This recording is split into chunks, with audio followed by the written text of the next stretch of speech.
welcome to All Steelers Talk, your home for everything Pittsburgh Steelers, presented by allsteelers.com. Hello, beautiful people of Steelers Nation. I am so excited and so honored to say welcome to the 2022 All Steelers Talk NFL Draft Special. I'm your host, Noah Strackbein, joined by my main man, the insightful, the knowledgeable, the versatile, Derrick the Kid Bell. Find us on YouTube, youtube.com/allsteelerstalk. We'll be live 4 to 8 p.m. as always. Derrick, how you feeling, my friend? Man, the best weekend of the year right here, bro. The best weekend of the year. I'm so jacked up.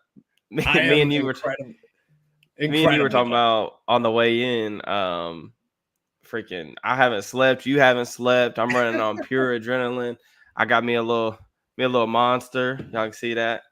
I'm hyped, man. I'm so excited. It's gonna be a lot of fun getting to chop it up before the draft kicks off, and then we're gonna have 3 straight days. We're gonna get to see a lot of Steelers. It's gonna be so much fun, dude. It's about to be crazy. It's 3 days. Nobody sleeps for 3 days. Sunday morning feels like a whole new year, but we're only in May. When it comes to this, 4 hours. We're here 4 to 8 p.m., taking you right to the first pick in the 2022 NFL Draft. We got guests from Pro Football Network, Pittsburgh Sports Now, our very own Donnie Druin, of course, and Ryan Roberts over at Irish Breakdown and Rise and Grind Draft. It's going to be a great time. Plus, almost forgot, we got giveaways. We got so many giveaways.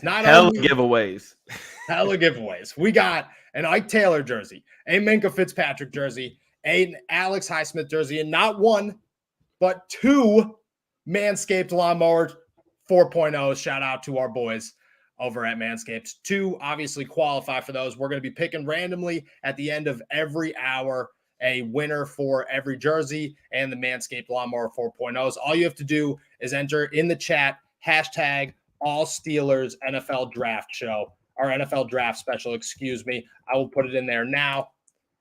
Make sure that you follow along throughout the entire time. I'm very, very excited. Remember when I was verified? That's a great way to kick off the show. I'm glad that Smitty and Tyler are in the group chat having a great time right from the jump. Derrick, I want to start off just with just a little thing that came up right before we jumped on here. Jason La Canfora, whatever the heck his last name is. I believe it's with CBS Sports. We all know him very well. Pittsburgh Steelers fans love this guy, let me tell you. No idea why. No idea why. Has mocked Trent McDuffie to the Pittsburgh Steelers. We got a couple of minutes here for our first guest. Can we please tell the people why Trent McDuffie is not coming to the Pittsburgh Steelers? Yeah, I mean, it wouldn't be draft season, right? Unless a big-time draft name or insider mocked someone to the Steelers that literally they've had no contact with. I mean, you and I were both at the NFL Combine in Indianapolis, and they spent 0 time with McDuffie, like informally or formally. They weren't, none of the big names were at his pro day, which is kind of a prerequisite for their first-round picks. He's a West Coast guy. The Steelers very, very rarely go to the West Coast in general. I mean, I've joked around in the past that, being a Steelers West Coast scout's the best job in the nation because, they never pick anybody from out there. So you don't have anybody looking at your scouting reports. I mean, there's not really there's not really anything. I don't even think McDuffie's in remote consideration. I mean, there's at least 30 guys that I think they'd pick before McDuffie. So at least 30. I truly believe that. We came on here, I think it was last week, and I asked, why is Trent McDuffie considered a first-round pick? Then you went over how he's just very limited in what he could do in the NFL. None of which the Steelers need. Yeah, so me and Smitty talked about McDuffie earlier in the Twitter spaces, and I kind of brought up a lot of these points with him. Like, he's a good player. I think he's one of the smartest players in the entire class, can read route concepts really well, extremely versatile in terms of zone coverage, pretty good athlete, change of direction, but like the dude literally just plays in a bell technique, half turn, like 60-70% of the time. And there's not a lot of defenses in the National Football League that are still doing that aside from like Gus Bradley. I mean, you just can't be that Bell corner like that, in my opinion, and still be like a first rounder. Now he's going to go first round. I would assume with his lack of length that a lot of teams are going to value him in the slot, which he can definitely play there because he's physical enough. He plays bigger than his size. So I like the player. I don't value him like some do. And then I know that the Steelers have had no interest in him. So that to me makes no sense in terms of, mocking him there. But McDuffie's a no-go. You look like you had another one. And I want to say too, like I joke on Steelers fans for their LaCanforia love. I don't understand it. It's like everyone thinks that this dude's like a prophet. I really can't remember. I think he might have had the Minka news early on, and I think that's what people are hanging on to. But like he's really rarely right about the Steelers anyway. But I will say when I was putting my first round mock together for this contest that Donnie and I are in, it's hard. Like it's hard to know the draft needs of all 32 teams. I mean, I can't do it. I mean, I can look at a roster and say like, yeah, I think they need this. But like, just like with you and I, like what we can do with the Steelers and what Steelers fans can do with the team, like, their tendencies, like, the types of players they like, if they like older prospects, newer prospects, what the scheme is, like certain thresholds that they might have for like height, weight, or athleticism. Like, we know those things. It's impossible, in my opinion, to know those things for 32 teams. It's too hard. So, like, I do give him a little bit of slack there. I know I kind of just dumped on him a little bit. But. Okay, wait 1 second here. What is this contest, and why did you and Donnie join, and nobody bothered to tell me about the contest? So I didn't find out until last night. So full disclosure. I was awake last night. We were talking last night. But it's just like this mock draft, like scoring system. Look, hey, you talked to Donnie more recently than I have, but he tweeted about it, and I DM'd him like, bro, let me get in this. And he's like, you have to email somebody. So I emailed somebody, and then they sent me the spreadsheet or whatever. Honestly, though, I was at work when they sent me the link, so I submitted mine really late. So I don't know if if I'm in the contest or not. But I just wanted to do a mock draft because me and my buddies that I got coming over, we do kind of our own mocks, and we kind of have a little fun with it. So I just wanted to do one for fun. All right, so I hope that yours doesn't count. Not to be a bad friend here, but I think you and Donnie were kind of bad friends to me in this situation. Yep. Who was your first pick? Was it Aiden Hutchinson? No, Trayvon Walker. I think it's going to be Walker. You had in your rankings today Hutchinson as low as, I believe, 16. Yeah. Do you think? I mean, he doesn't fall that far, but where did you have him in your mock? 2. So I had him 2 as like just a predictive mock, but I'm not going to go on to a whole rant about Hutchinson because he's not really relevant, extremely relevant for the Steelers. But I like Hutchinson. I think he's a good player. I just don't really see the ceiling that like other people see with him. I don't see that star ceiling. I don't think he's extremely explosive off the line of scrimmage. I know he's fixed some issues like with false steps, and that'll help. I just don't think he's going to be consistently able to threaten the corner of offensive tackles. Like, I don't think they're going to be threatened by his explosiveness. So, I mean, then he's going to win. I mean, he has good hand usage, and obviously he plays with that like incredible motor. So you love that. And I think that gives you a good floor. Like, he can be a good pass rusher. I just don't see – do I see double-digit sack guy every year or Pro Bowl, like more than a couple Pro Bowls? I don't. But, I mean, that's just me. But with a guy like Walker, I understand everyone's hesitation with him. He was still a top 10 guy for me, but you just look at the athletic profile. I mean, edge rushers, they have to be athletic. If you talk about look at all the top pass rushers in the league, athleticism is a premium for that position. And Walker has that. He's a freak. And he's also like, he gives you that same high floor because he's an incredible run defender already. And he really, I mean, he shocks people with his hands. So he'll figure it out as a pass rusher when he gets more opportunities, I think. But, he's going to take a little bit to get there, in my opinion.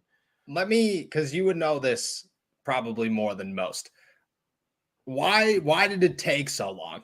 Why was it Hutchinson, Thibodeau, Hutchinson, Thibodeau, and then all of a sudden it's just like, boom, Walker? Maybe. So I don't know that it does. I'm of the opinion that a lot of times that stuff just isn't revealed to maybe the mainstream media.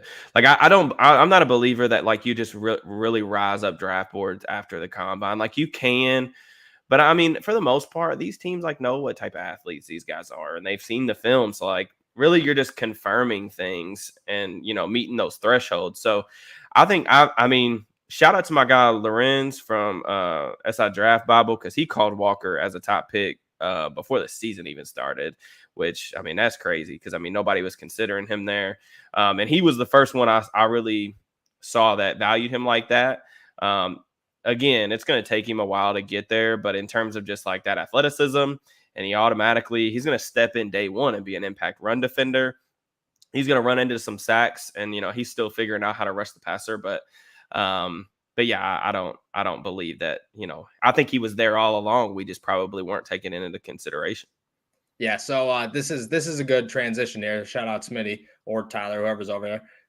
Kyer Elam literally yesterday, everybody was like, oh, he's shooting up draft boards. I'm like, we've 24 hours. Everybody's done everything. What did we miss? Like, what did every NFL team say? Oh, man, I forgot to watch that game, and looks like the best corner in the draft, maybe. Makes no sense.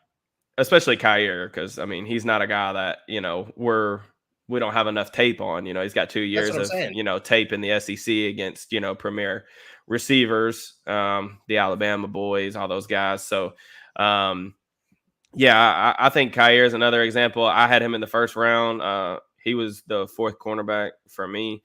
You love the ability and press coverage. It's kind of funny. I did find out about something yesterday from a follower of mine. He had a top 30 visit with the Bills, which is where I ended up mocking him. I don't love the fit because the Bills play more off coverage and they play a lot of zone. I kind of like him more in press. But the more I thought about it, like it kind of makes sense. Like pairing him with Trey White, the Bills let Levi Wallace go. Of course, now he's in Pittsburgh. But I think there's a lot of people in the Bills fan base that think that they should upgrade that, cornerback 2 spot. Yeah. And man, pairing Elam and the way that, he can play and those feet and the hip fluidity for a taller corner. That's really, really impressive. I think that would be a great, great move for them. Yeah, I mean, I agree. Like you just said 5 minutes ago, I do about zero digging into every other team. I'm like the Pittsburgh Steelers, all right? Like when Kevin Colbert and Mike Tomlin get asked the same question every single year about, oh, well, when you guys sit down and do your mock draft, and then Colbert goes, no, yeah, we don't do that. We just mock ourselves. That's me. Every year I'm just like, all right, what will the Steelers do at 1? What would they do at 2? What would they do at 3? And then I forget every other NFL team exists, but Stravion White would be a good one. Shout out to good old Thames here in the group chat. Feel good. Happy draft day to everybody out there who's giving us some love real early. I just want to remind everybody again, I know that we jumped on and not everybody was in here at the beginning, and I'll remind you guys 10, 15 times throughout this show. We are live 4 to 8 p.m., taking you right to the beginning. Pick one of the 2022 NFL Draft to enter the contest to receive one of many giveaways, including 2 Manscaped Lawnmower 4.0s and 3 signed jerseys, Alex Highsmith, Minkah Fitzpatrick, and Ike Taylor. All you have to do is drop hashtag All Steelers NFL Draft Special in the comments. At the end of every hour, we will be randomly selecting a random comment in the comments. So thank you. Smitty, I love the fit for Elam with the Pats, but I couldn't resist not mocking them Devin Lloyd just because Highsmith is getting older, or Hightower is getting older, and I saw Lloyd play, man, and he's definitely a different body type and a different type of player. But in terms of that Patriots mold of liking their inside linebackers to be able to blitz, and he can do a lot of the same things that Hightower could do coming out in terms of like you can play him at middle linebacker and then he can slide over to edge and rush the passer. He can blitz up the middle. He's a solid cover guy who's really improved over his time at Utah. So that length really shows up on film. I like the fit there for the Pats. I don't know if they've had interest in him or not, but I like the Elam fit for the Pats too. Yeah. Well, how crazy is it to possibly believe Lloyd would be an option for the Steelers? Because he's not, and we both know that he's not. But it doesn't seem to make 100% sense to me that at one point it was he wasn't a fit because he wasn't going to make it. Now he's just not even a consideration. And I don't know where we went there. He He plays on the West Coast. That's where we went wrong. Are we just eliminating all West Coast guys from the Steelers? If Devin Lloyd played at Bama, we'd still be mocking him there. And that's just, I mean, really, they never show any interest in West Coast guys. I mean, like even when they took Juju, like back in the day, like 2017, like they had no connection to Juju at all, like throughout the whole process. I think if I remember correctly, I'm pretty sure like Juju said that he was even really surprised that like the Steelers took him because he didn't have a lot of contact with them. So, yeah, Fino, we're gonna cry. Hey, I'm not gonna lie to y'all. I guess before we have our first guest, I'll tell y'all where I have Andrew Booth going, just so everybody can get prepared. It hurts my heart. So every year I love the draft, and I get so into it. And every single year, a player that I absolutely love goes to a team in the AFC North. It happens every year. So I decided that I was gonna mock Andrew Booth to the Bengals. At 31. And that's going to be very sad for me. I'm going to probably cry real tears. I think I my Fan Nation draft, he went to Kansas City, I believe, at 30. The Bengals would be rough. I will cry. Rough. I will really cry. Like, I might have to jump on, we might have to go live right after that pick because I may just be intolerable.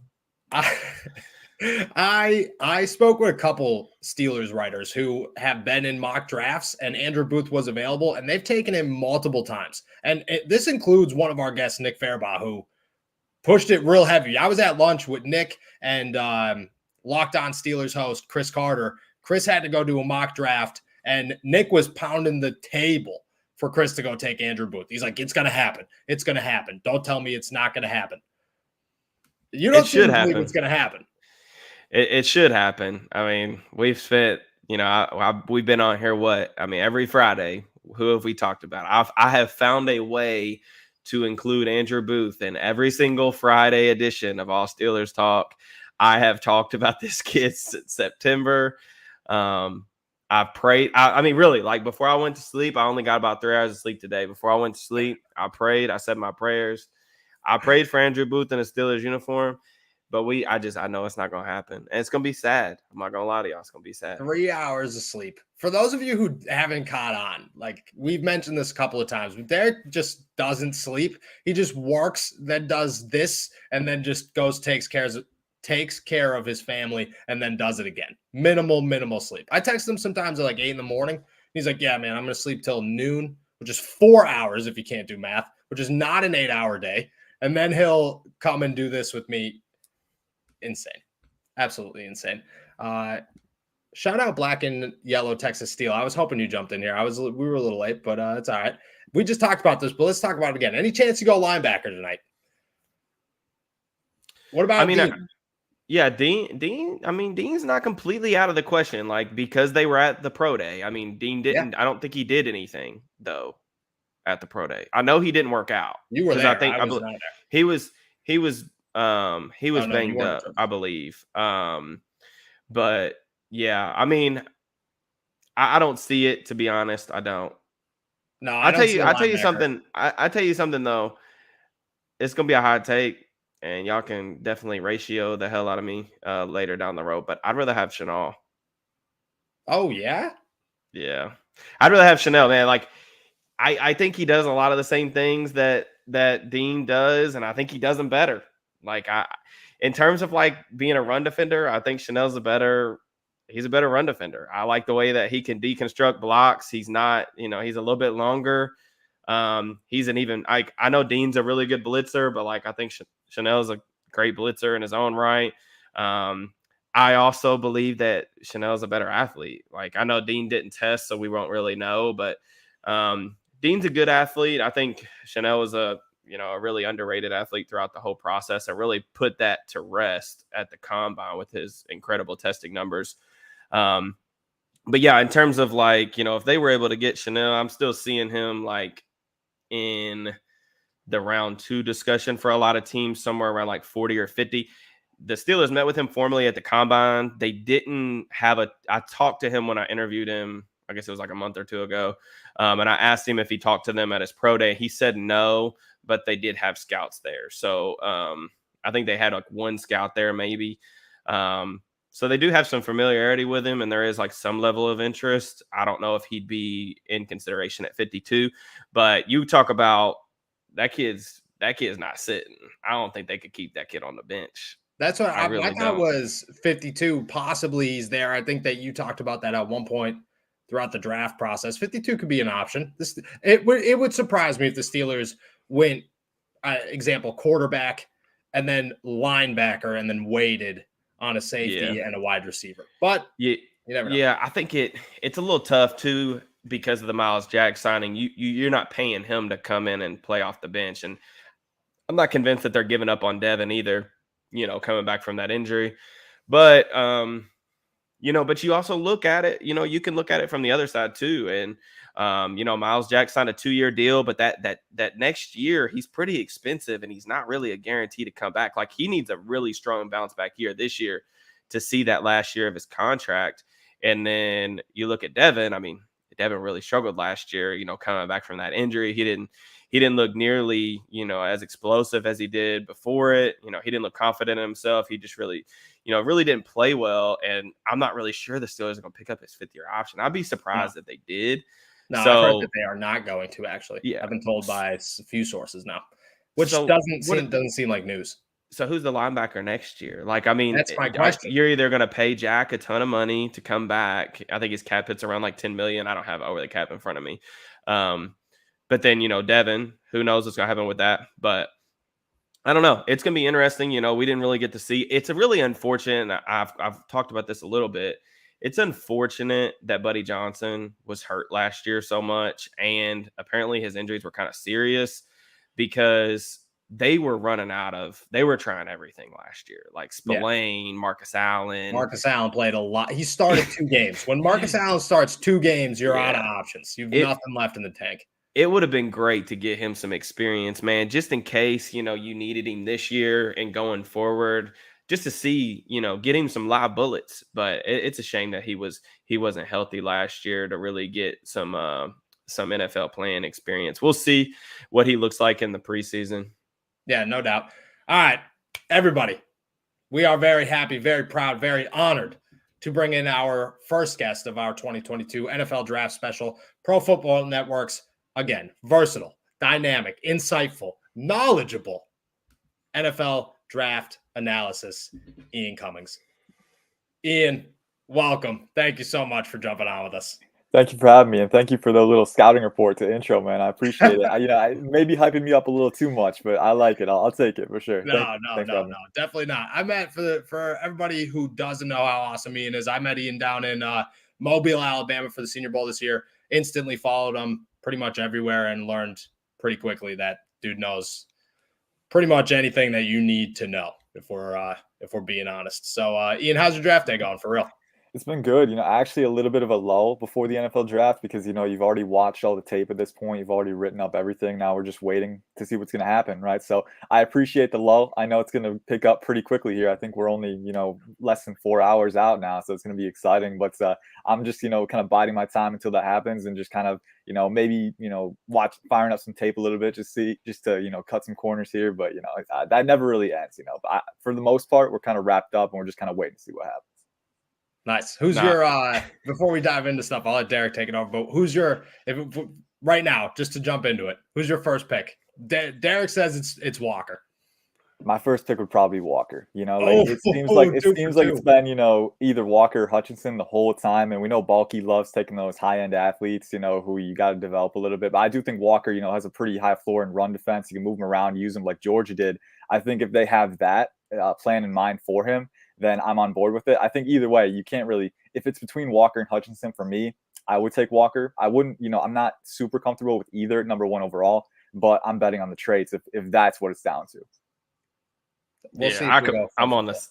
I'm on the same page with that. I think you and I kind of view Hutchinson pretty similarly in terms of like a floor ceiling from that perspective.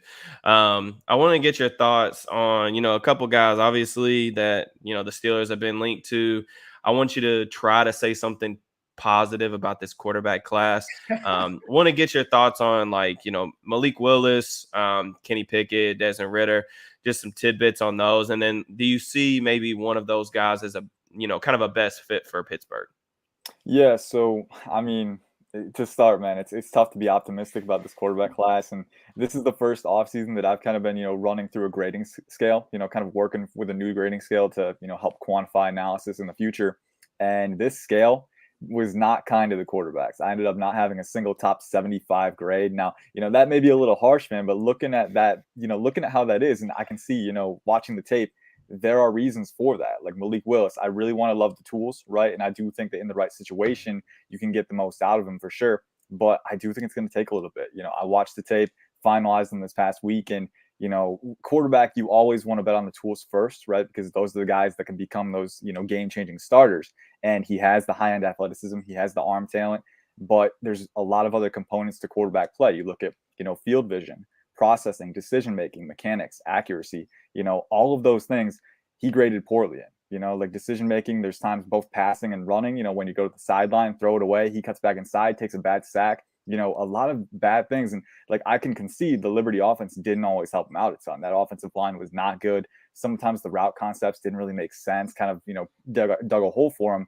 But at the same time, Willis himself was a big detractor for his own play, and that a little too much for me to be comfortable with him in round one. I know he's still going to go round one because he has the tools, and this quarterback class kind of dictates it. There's no quarterback who's running away with it, but there are some reservations for me. If he is going round one, I prefer he goes to a place like Pittsburgh where you have that bridge quarterback in place. You don't have to force him right into the action. Desmond Ritter and Kenny Pickett are both interesting to me. I think Pickett, he's a guy that I've liked, not loved for a long time. And I think you look at the ceiling with him, it's not quite as high. I do think he has good athleticism, a little bit more than people are letting on. He can create in the pocket with that short area agility. He's got some mobility out in space. The arm is, a little weaker than you're accustomed to seeing for a starter. You see when he tests the deep range, he can't always drive that velocity down the field. I do like how he can generate velocity, off script. I do think that off platform, he's actually pretty underrated in that phase. I do think he can create in that phase too. And one thing that I do like about Pickett, and it's kind of given me some resolve in having him where I do, is that, his eyes, I do like how he uses his eyes. You've seen on tape, there's multiple instances, both in the short range and the deep range, where he's using his eyes to manipulate the field, the defenders, to open up windows for himself. Not all the quarterbacks in this class seem to have that conceptual knowledge and employ it on a given down, knowing that your eyes can, open and close windows. And Pickett at least has that for me. And then he's got enough physical tools where I am comfortable thinking he can be a solid starter down the line. I think my high-end comp for him, maybe Derek Carr with a slightly weaker arm. I don't think he quite has the arm that Carr does, but he's got the mobility. He's got the competitive toughness. So in this class, maybe enough for me to bank on. Ritter is one that I really want to like because, again, he's very mobile. He's got a little bit better arm than Pickett for sure. I think it's definitely a stronger arm. And at the same time, he's a great leader. Character marks are off the charts for him.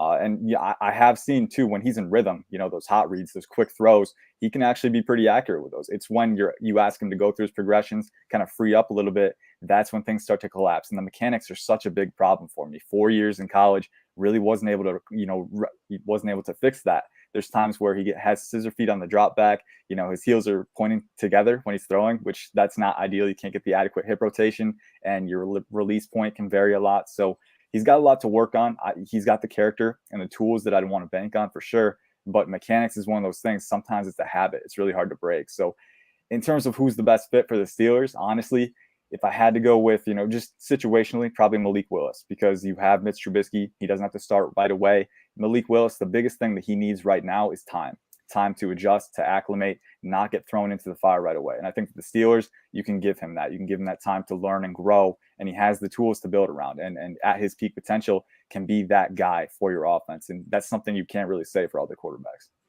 So a couple of things that I've noticed, like for one, Pickett, I saw the same comp, Derek Carr with a little bit like a worse arm, honestly. But you mentioned the ability to throw off platform and still generate velocity and be accurate. That's the most intriguing thing for Pickett for me. The concern for me is I don't see the pocket navigation that I guess a lot of other people do.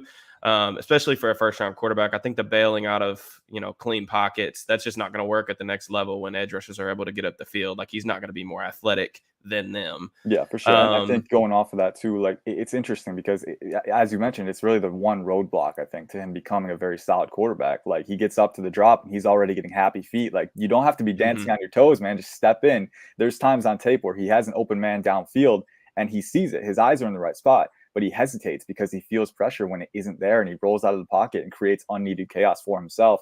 If he can, recommend that, in the NFL, if he can fix that, then I do think that can unlock a new level for his game. But again, it's one of those things at quarterback, what can you teach and what is so ingrained that's going to be hard to kind of iron out. And I think that's one of those things where, have you ever seen a skittish quarterback become a poised quarterback? I don't know. I haven't seen that. I do think Pickett shows flashes at times, but it's not enough for me to say it's going to happen. I'd really like him to, because also, I do think there's a lot of times where he's throwing off his back foot, not really driving into his throws. If we can do that more, get a little more velocity on it in the pocket too. So there's ways for him to kind of unlock more levels to his game. It's just a matter of, can he do that? And I think that's the biggest question there. Something that I saw with Ritter's tape that I kind of wanted to mention too was he throws oftentimes from like a wide base, and you see him just get that front leg way too far out in front of him. He'll sometimes lock that front leg out, and he's not able to really drive through the throws like that weight transfer. I actually talked to Jordan Palmer a little bit at the Cincinnati Pro Day, and that's who Ritter's working with during the offseason. I asked him, what the number one thing they were like working on, and he was mentioning, that weight transfer and driving the football and keeping his lower body kind of in rhythm. So it's interesting that you said that. That was definitely a concern for me on tape. I thought his mechanics did get better. Like, when I watched his sophomore tape, I was skeptical, and then his junior tape, I was not a fan of the mechanics in the junior tape, but I thought he got a little bit better last year. But that's almost what gives me a little more pause for concern, is like, if the mechanics get a little bit better each year, but the accuracy really doesn't, like, and it's not even, he was a pretty accurate deep ball thrower last year. He hit some money throws, and like you said, when he's in rhythm, everything looks good. It's the further into the play where it really concerns me. There's even good like eye work in terms of like working through those progressions, getting to the backside digs, things like that. But when your mechanics are improving, maybe not to a level they need to be, but your accuracy isn't, especially like short. He misses so many layups, like behind the line of scrimmage type stuff.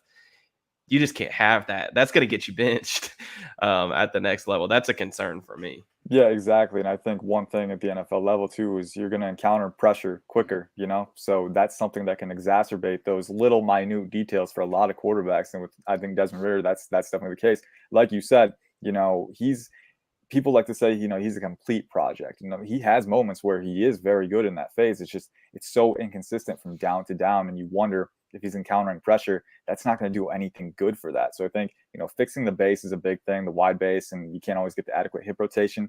The release point varies a ton as well. Sometimes he's not always tight with that upper body when he needs to be. So it's a lot of little things that, culminate to a bigger problem for Ritter. And, at his peak potential, I'd really like to bank on him because, like you said, he does have the necessary processing capacity. He's shown that he can get through those progressions, high to low, pre-snap reads too. Like, he can identify mismatches and go off of that. So the processing is there. I think that's one thing that made me kind of like Ritter a little more than Willis, because Willis has those flashes, but it's a lot more inconsistent on his tape. Ritter actually has it. With Ritter, it's just, getting from point A to point B with the mechanics. That's where it kind of derails every time, right? So if you can fix that, then you might be getting something here, but it's something that historically, it can be hard to fix. So it's kind of a wild card, but in this quarterback class with so much uncertainty, maybe that's what you're banking on. True. In the comments here, we got one sticking with the quarterback questions here. Day 2 or later quarterbacks. I did a mock draft on Tuesday live on here, and people were throwing obviously Perry out there. Chances are no. Zappy, that's obviously another late round option. Ellaby, I believe, was another one people talked about. What's your opinions on any day 2 or later quarterbacks that have a future in the NFL? Yeah, I mean, there's guys who can be solid backups. I think the depth of this class is really not there. As soon as you start with it's over. Yeah, exactly. Like I want to be optimistic with it for sure. And Caleb Elby, he does have a pretty good arm. Not gonna lie, he's not the most mobile guy, but he is pretty poised in the pocket. The footwork can be a little iffy sometimes, but he's tough. Like he's willing to stand in there, take some hits, and deliver some throws. But I think with most of these guys, you're probably looking at a solid backup at the max projection. Once you get into the FCS ranks, none of those guys I really see as future starters. Some of them have decent tools, but I just don't think that's what you're banking on here. I think in this class, if I had to give one, day two guy, maybe Carson Strong, because we've been hearing that he's dropping. He was in the first round conversation for a little bit this cycle, but then the knee issues, obviously, and then reports that maybe he didn't interview as well at the Senior Bowl. And that's kind of been dipping him down a little bit. Not the mobile guy that the other quarterbacks at the top are, but, got a really good arm. He's shown that he can stand in and deliver some throws as a pocket passer. You just wonder about, is he where you want him to be as a pocket passer? Because that mobility can open up so many different windows for you as a quarterback. If you don't have that, sometimes you can kind of be a sitting duck in there. So if I have a pocket passer quarterback, what I want you to be poised. I want you to have the good field vision, good eyes, read the play quickly, work with what you have, navigate that pocket. And he's shown he can do that, but the eyes sometimes are a little rough. Sometimes he doesn't see the safety downfield. Sometimes he'll try to force throws that he really shouldn't because he's got that arm arrogance to him a little bit sometimes. So there's too many questions for me to say, on top of the knee injury that I would take him round one. But on day two, if he's there, if you really like him, maybe that's a bet that you make. But once you get to day three with the guys like Zappy and Elby, I think you're mainly looking at backups there. I will say that about Strong, though. In my opinion, I had Strong at quarterback one early in the season. Like after the summer scouting period, he was my favorite quarterback that I saw on tape. I love his ability and his willingness to push the ball down the field. I mean, yeah. I love the deep ball.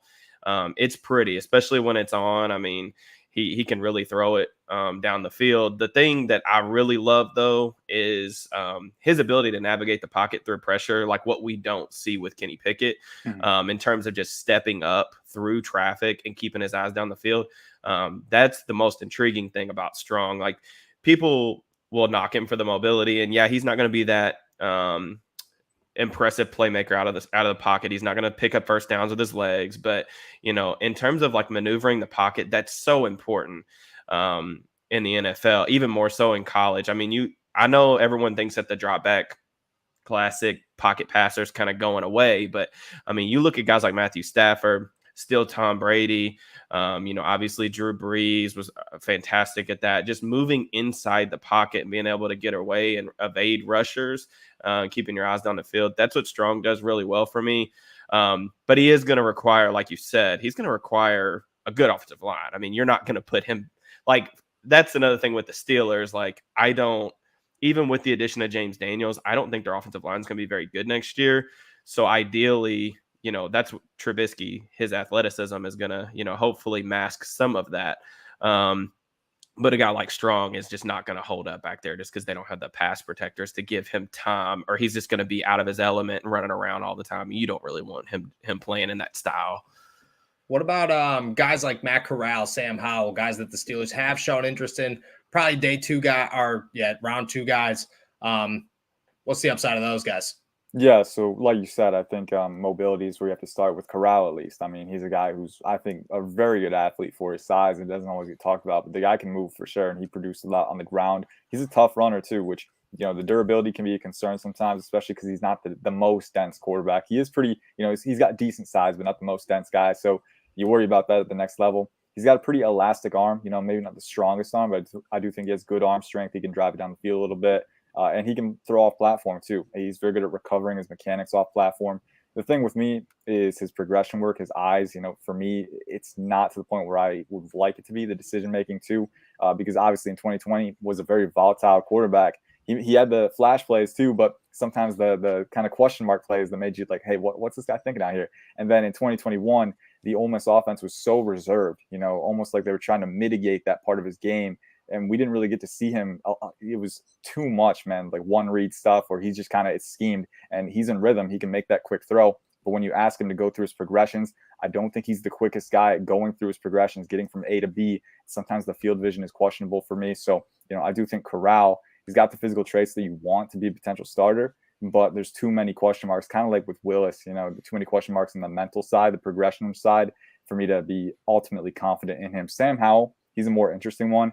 I don't think he's quite as good an athlete, but he can create on the ground. He's a tough runner for sure. He's a tough competitor. I love that element for my quarterbacks, having that alpha mentality where, he's a guy that you can rally around. I think that's one thing I really like about him. He's got a good arm too. I think he can drive it down the field a little bit. He's shown that at North Carolina.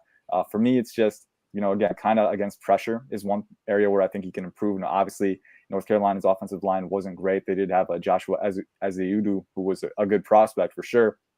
But overall, there were times when he faced pressure a little bit more than the other quarterbacks. And, when he does face pressure, drops his eyes a lot, tries to create, tries to scramble. I'd like him to stand tall a little bit more, keep his eyes up, because he doesn't always do that. And that can kind of dig himself in a hole. So I do think with Sam Howell, he's flashed the ability to go through his progressions. I think a lot of it is there. But again, it's just to the level of the consistency that you want. I wouldn't say that. So I think, again, a guy that he's got some of the tools, but there's some uncertainty there to kind of, you got to develop him up a little bit. So you mentioned Corral and kind of what Lane Kiffin did with that offense this year at Ole Miss. Corral was a guy that I loved when I watched him live early this year, because when I watched him in the summer, my constant takeaway was like, he got a crazy fast release. I mean, I don't want to say it's like Aaron Rodgers, but like that release is something special. I mean, it's definitely his best trait, in my opinion. He's tough. I was really intrigued by him. And I remember after that Arkansas game, man, I was like, man, there's a lot of good stuff on the first like couple weeks of the season. And then I looked at the tape, man, and I just really wasn't as impressed for a lot of the reasons you talked about. They dumbed that offense down for him this year. And it scares me when you have a guy like that with as much experience, who's clearly an NFL prospect in most people's eyes. What does that say if your coordinator is willing to dumb the offense down for you and protect you from some of those volatile throws and those turnover-worthy throws that he had the year before? And then I watched particularly the Tennessee game. Man, he really struggles to read like high-low. I mean, there are times where they'll use like max protection looks. I mean, we're talking two-man route concepts that he cannot read through. I mean, just misses wide open guys. And it really scares me in terms of like you talk about Willis needing some seasoning on the bench in terms of like learning how to go through his progressions and read defenses. Like Corral needs that even more so, in my opinion, because he wasn't playing under as much duress as Willis was. And then with Sam Howell, I think he throws arguably the prettiest ball. I mean, it throws one of the tightest spirals, I swear, that I've ever seen. I mean, it's a pretty ball. But dude, I don't see the anticipatory throws. Like, I think he's a very see it, throw it kind of passer, and that really worries me, especially at the next level, man, because like on in-breaking routes, he's constantly late. And you can get away with that when you have, like, I think he has a solid arm, and you can get away with that in college, but there's a lot of throws that he gets away with that I'm like, NFL safety's picking that off. NFL, linebacker with better athleticism is picking that off rather than ACC linebacker. So those guys really concern me. I've said it, not to be a hater, but like, I think worst case scenario tonight, and it's a scenario that could happen given how much time Kevin Colbert spent with Sam Howell. Worst case scenario for me is like a couple quarterbacks fly off the board before the Steelers pick, and like we don't know who they rank behind Malik Willis, and they end up taking Howell at 20. I think that's worst case scenario. Not that I think Howell can be that. I know the Baker comparison gets overused in my opinion. I think Baker is a little bit better of an arm, and I thought that he was a little more advanced in terms of like from the mental side coming out of Oklahoma. But I do see him as that level of a starter if he hits his ceiling. But in the first round, it's way too early in my opinion. That's like, to me, that's worst case scenario for what could happen tonight for the Steelers. Yeah, he's definitely got a lot to work on. And, as you said, the anticipation isn't quite there. And he also locks onto his first read a lot too. Like that's going to get you beaten in the NFL too. Like there's, especially with him and Willis, there's moments where it's like, yeah, your eyes are there too long. All right. NFL safety is going to key on that. And he's going to pick that off. Like that's not going to fly. A lot of things that aren't really translatable for him. And, that just makes it all the more harder to pick him in round one. I wouldn't want to use round one capital on him, maybe early round two or something, because he's got enough upside. But there's a point, even in this quarterback class, where there's too many red flags on the field to, kind of warrant picking him there. Yeah, and you talked about too, like with Howell, like he's a really tough runner, but I don't think he's the athlete that's going to get away with his play style translatable to the NFL. And like when he does leave the pocket, I think his decision making in the pocket is good. I think his decision making outside the pocket is horrendous. I mean, I saw him put the ball in harm's way too often, like when he's on the edge and on the perimeter. And like again, you're a rookie, you're going to make poor mistakes like that, and that's a coachable thing in my opinion. But I don't see it. I just wanted to know like your thoughts kind of on him, and I think we're on the same page there. Ian, to get off of quarterbacks here, and go back to the first round. Hopefully, I might be putting you on the spot here, but I feel like you've done enough homework to know, well, pretty much anybody in this draft. So I'm going to ask, what's your biggest steal of the first round here? Biggest steal of the first round, man. I mean, I'll go with the secondary. I'll go with two guys at corner. Andrew Booth is probably my guy. I know he's Derek's guy. So. Wait, how many times do we think Andrew Booth's going to get named in this podcast? I think it's been 5, 6 already. We've been on for 45 minutes. Might be one every 10 minutes. I was just trying to win brownie points. So I got it. We're good. No, man, I love Andrew Booth, man. I think the only reason that he's projected to fall is the medicals, which, to be fair, NFL teams, they saw the x-rays, the combine stuff. So, they make that discernment on their own individually, whether he's a medical fit for them, whether they're willing to, take that risk. And I could see him falling because of that. We've seen it happen before. But to me, on the tape, there's not a lot that would turn me away from this player, because I think you look at the frame, he's got a long frame, he's very physical. The run support, surprisingly, was one of the funnest parts of his tape, man, because like the end zone angle of that all 22, like the camera goes to the sideline and he's already there making the tackle every time. I mean, his closing speed is insane, physicality, good tackler downhill. But then you look at him in coverage too. I mean, he plays low in his stance, fleet-footed corner, a lot of fluidity, very good. The term that I like to use is corrective twitch. I mean, this guy is such an energetic, efficient mover. It's insane. He can match guys, and then when the ball's in the air, comes his way. I think it's him and Derek Stingley at the top in terms of the ability to play the ball and make those plays. So for me, he's got that multi-phase ability where he can cover, he can play in run support, and he can make plays on the ball. He can generate turnovers. And he's a smart guy too. You have to be playing those Brent Venables zone concepts as well, and to play man as well. I think he's a scheme versatile corner who, if he can be healthy, if he can stay healthy, can be a high level starter for your defense. And then my second guy would be Lewis Seen. He's a guy that I forgot to mention the second guy, but it's all right. We only need boots sometimes, but I like Seen. Exactly. Keep going. Yes, sir. Seen is one of my guys, and actually I'm a lot higher on him than the consensus, and I'm okay with it. I'm trusting my evaluation, and we'll see where it leads. But he's a guy who, he's 6'2". We measured in over 200 at his pro day, so he's got a good frame, over 32-inch arms. And I had a good impression of him in January and February. I knew he was, he had some athleticism. He was a big hitter coming downhill. Regrettably, I didn't get to finalizing him until around March because I had so many other prospects to cover. But I went through his tape again in depth, and I was like, this guy's really consistent too. I mean, there's not a lot of holes to poke in this guy's game. I mean, coming downhill against the run, a few missed angles here and there, but not a lot. I mean, very consistent with the way he pursues and how he attacks the ball downhill. Very rangy, explosive. He's got crazy explosiveness. I mean, the guy's an insane athlete. He's got very good long speed as well. And I think in coverage too, I was very impressed. I do think there's a few lapses here and there, but I think he has all the tools to be that lockdown safety at the next level. You look at him, matching route patterns in the deep range. He's flipping his hips, moving effortlessly with that twitch, that agility. And then he can play up in the big slot too and use his physicality to stem guys and then, run with them as well. So, I think he's got the burst, the fluidity, the agility, the twitch, the length, the physicality, and he's very instinctive, a very good processor as well. You can see him keying in on plays very quickly. And I think that was a big function of the Georgia defense, him being that safety blanket, is that he could decipher whether it's a run or a pass so quickly and then attack early on. So I think with Lewis Seen, for me, he just checks all the boxes. So if he's there, in the 20s, right, like I'd be running to the podium trying to get this guy because I think he's versatile. He's a high level playmaker. I think the one knock I'd have is that I think he can play the ball a little bit better, loses track of the ball sometimes. I think he's got to improve there, but the positioning is not an issue. So I think if you improve that, get him in the jugs machine a little bit after practice and he can make it work. So I'm a big fan of what he has to offer, and he's way up there for me. Yeah, I mean, y'all didn't think I was going to be bringing guests on that weren't Andrew Booth fans, right? Like, this was definitely planned 100%. I had been saying, for a long time that I think I was the highest person in the, the draft media space or the draft Twitter space on Andrew Booth. But I think Ian actually has him as his number 3 player. I have him at number 4. So like he is, I think number 4 now. So we're good. Okay, cool. Right so we're even on that. Yeah. I thought that term that you mentioned was great. I like the reactive athleticism is kind of like what I've kind of described with Booth's game, and like his ability to play the ball in the air is just special. I mean, like the dude floats when he's in the air, and you mentioned that playmaking ability.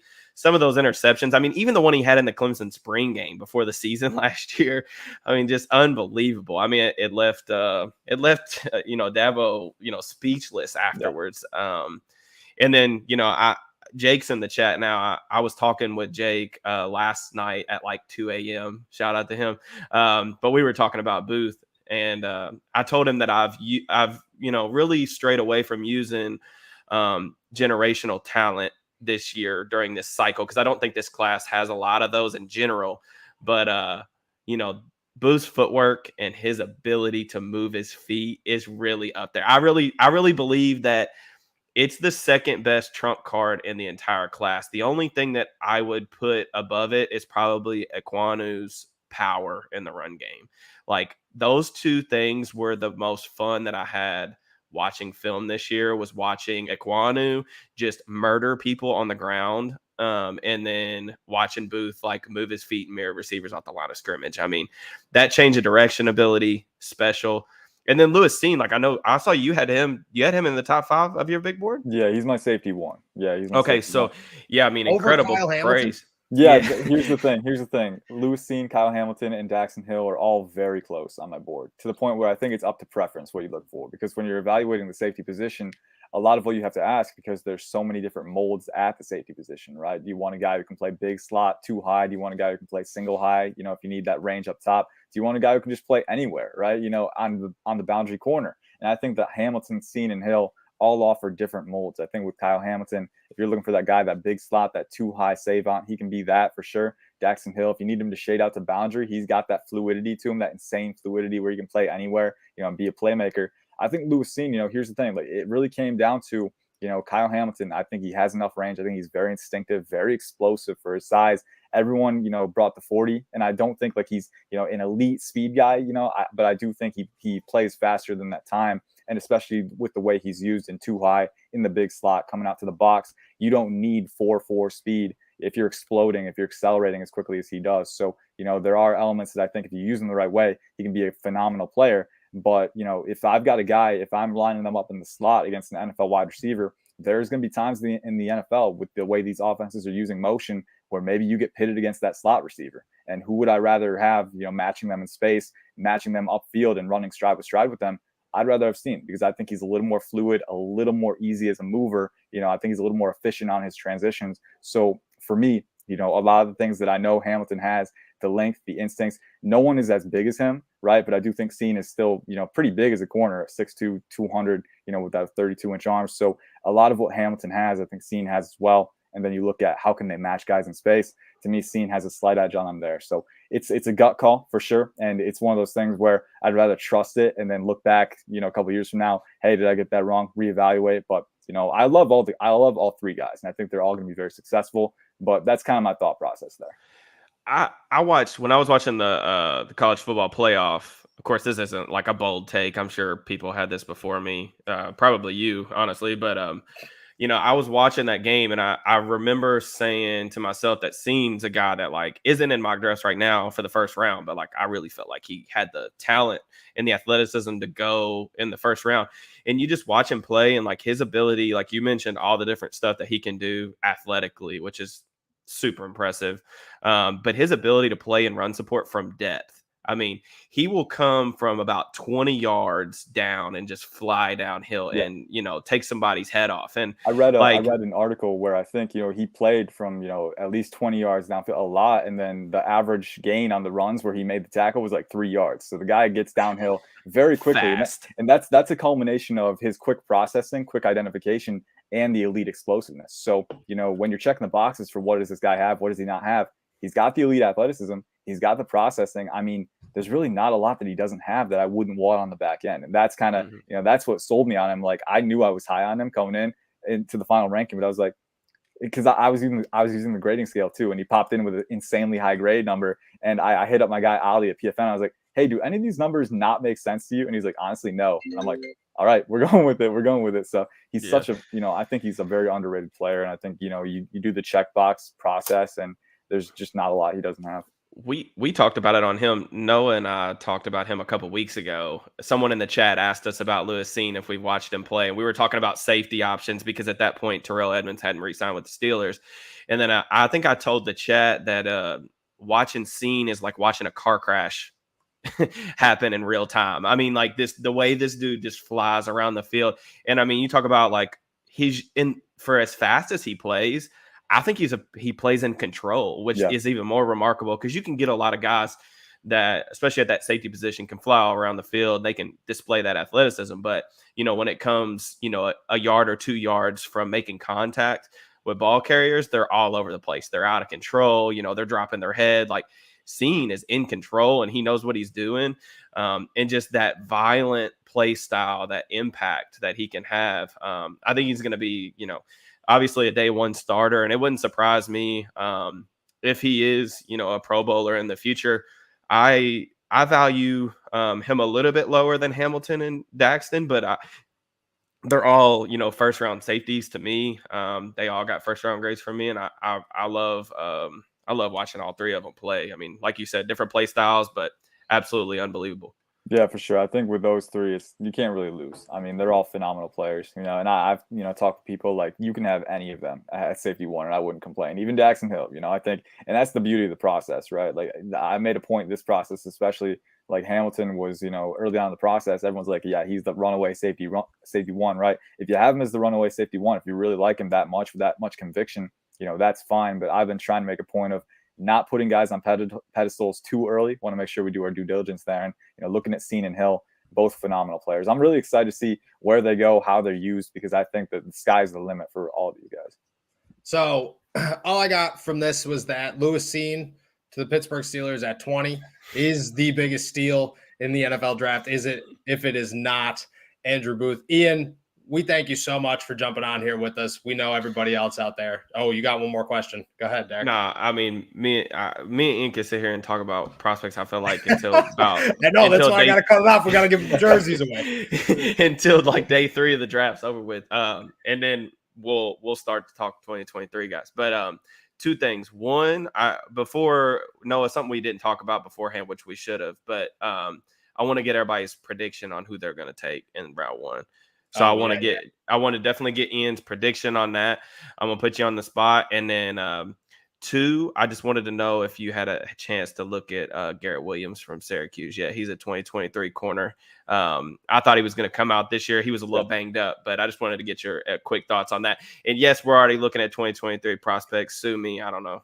No, man, no, that's the right way to go about it. I got a watch list of 300 guys already, so that's the way to do it. Got that list to roll into next year. I actually wrote up a scouting report This dude's a monster. I actually wrote up a scouting report on Garrett Williams this year before he, went back. I was really excited to see him come in because I thought he was one of the more underrated corners in the class. I'll have to check my notes back again because I've been so fixated on 2022 guys for the better part of the last few months. But from what I can remember, he's got good closing speed, very good ability to play the ball in the air. One thing that I really liked about that is that he doesn't just track the ball, he plays it through the catch point. So even if the receiver's got his hands on it, Garrett Williams is not giving up. He's trying to dislodge that ball. One thing I really liked about him, and I think he came downhill and run support very well as well at Syracuse. So well coached in that aspect. I'm excited to see what he does next year. He's probably going to be, early on in that top range for the quarterbacks that I have. So very excited to see what he does. But as for what the Steelers do, I've been following it from afar. I've been seeing, I think there's a little too much smoke around Malik Willis for me to think that, if he gets to a certain point, they're not going to try and go for him. Because I think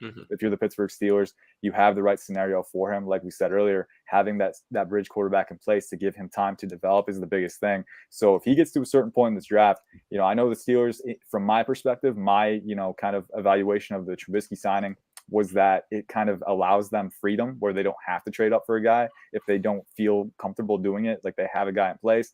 But at the same time, if you really, really like Malik Willis, they went to dinner with him. They were talking with him at the Senior Bowl a lot, and he's got the physical tools worth investing in. If he gets to a certain point, I could see them making a deal up to try and get him. So that's probably my prediction right now. If they don't do that, I mean, you could go offensive tackle depending on who's there, but there's a drop off after the first, I'd say 3 because I'm not too high on Trevor Penning. I think he's got some technical stuff to clean up, but I do think, if a guy's there, maybe they take him. There's a lot of different ways to go. Maybe a corner. That said, I think they signed Levi Wallace from the Bills, and I know Akello Witherspoon actually played pretty well down the stretch last year, so I'm not sure they go there. a lot of different ways to go. But I'm leaning Malik Willis just because I think they filled enough holes in free agency where they have the flexibility to be a little aggressive and get him if they really like him. Malik Willis, 1 for 1. Andrew Booth the steal, 1 for 1. There was a comment in here at one point that said, drink every time Andrew Booth gets brought up. I like that. I like that a lot. Ian did that a lot. Everybody in this comment section should be hammered right now, but only if you're legal. We appreciate you. Ian, thank you so much for jumping on with us. Everybody go find Ian's awesome work at Pro Football Network and follow him on Twitter, of course, at Ian_Cummings_9. Ian, my friend, enjoy the draft. Thank you so much. Yes, sir. Thank you for having me. It's going to be a fun one. Yep. Derek, we got jersey giveaway. We got plenty more guests coming. So before we got 15 seconds here, everybody else drop your hashtag All Steelers NFL Draft Special in the comments real quick. We will go through it. Ian was awesome for real. So I told y'all, man, like I put a lot of work in and I take a lot of pride in what I do, but Ian, man, he a different beast.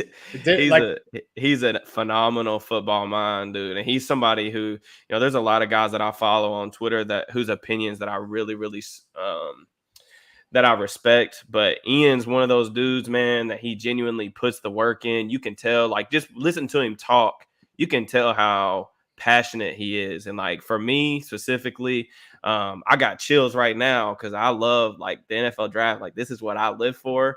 And like you get that same feeling from Ian, like just talking with him, talking ball with him. You could tell like he has a genuine love for this stuff. And I love being around people like that. I love talking with people like that. So yeah, he's phenomenal. I knew he would be a guest that you guys would absolutely love. And I'm glad that he was able to, you know, give us a bunch of his time, especially because he's such a busy guy, you know, with the Pro Football Network stuff. So that was awesome. No doubt. As soon as he started talking with the first question and it got like real deep, and I was just like, oh yeah, this is a Derek. This is another Derek. Here we go. I'm going to just do my best to keep up because that's all I do here is I just do my best to keep up. Shout out Ian. We appreciate him so much. All right, yo. Let's give away a jersey here. So we're just going to be straightforward here. This is the first time we've done this live. Well, no, we did it once way back. Don't know how smooth it went. We don't really remember. But we're going to try it again here with a random, I think it's just like random picker, commentpicker.com.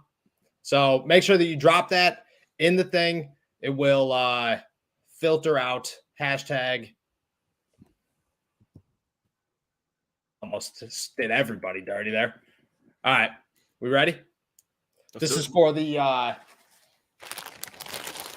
Alex Highsmith signed jersey from our fam over at TSE.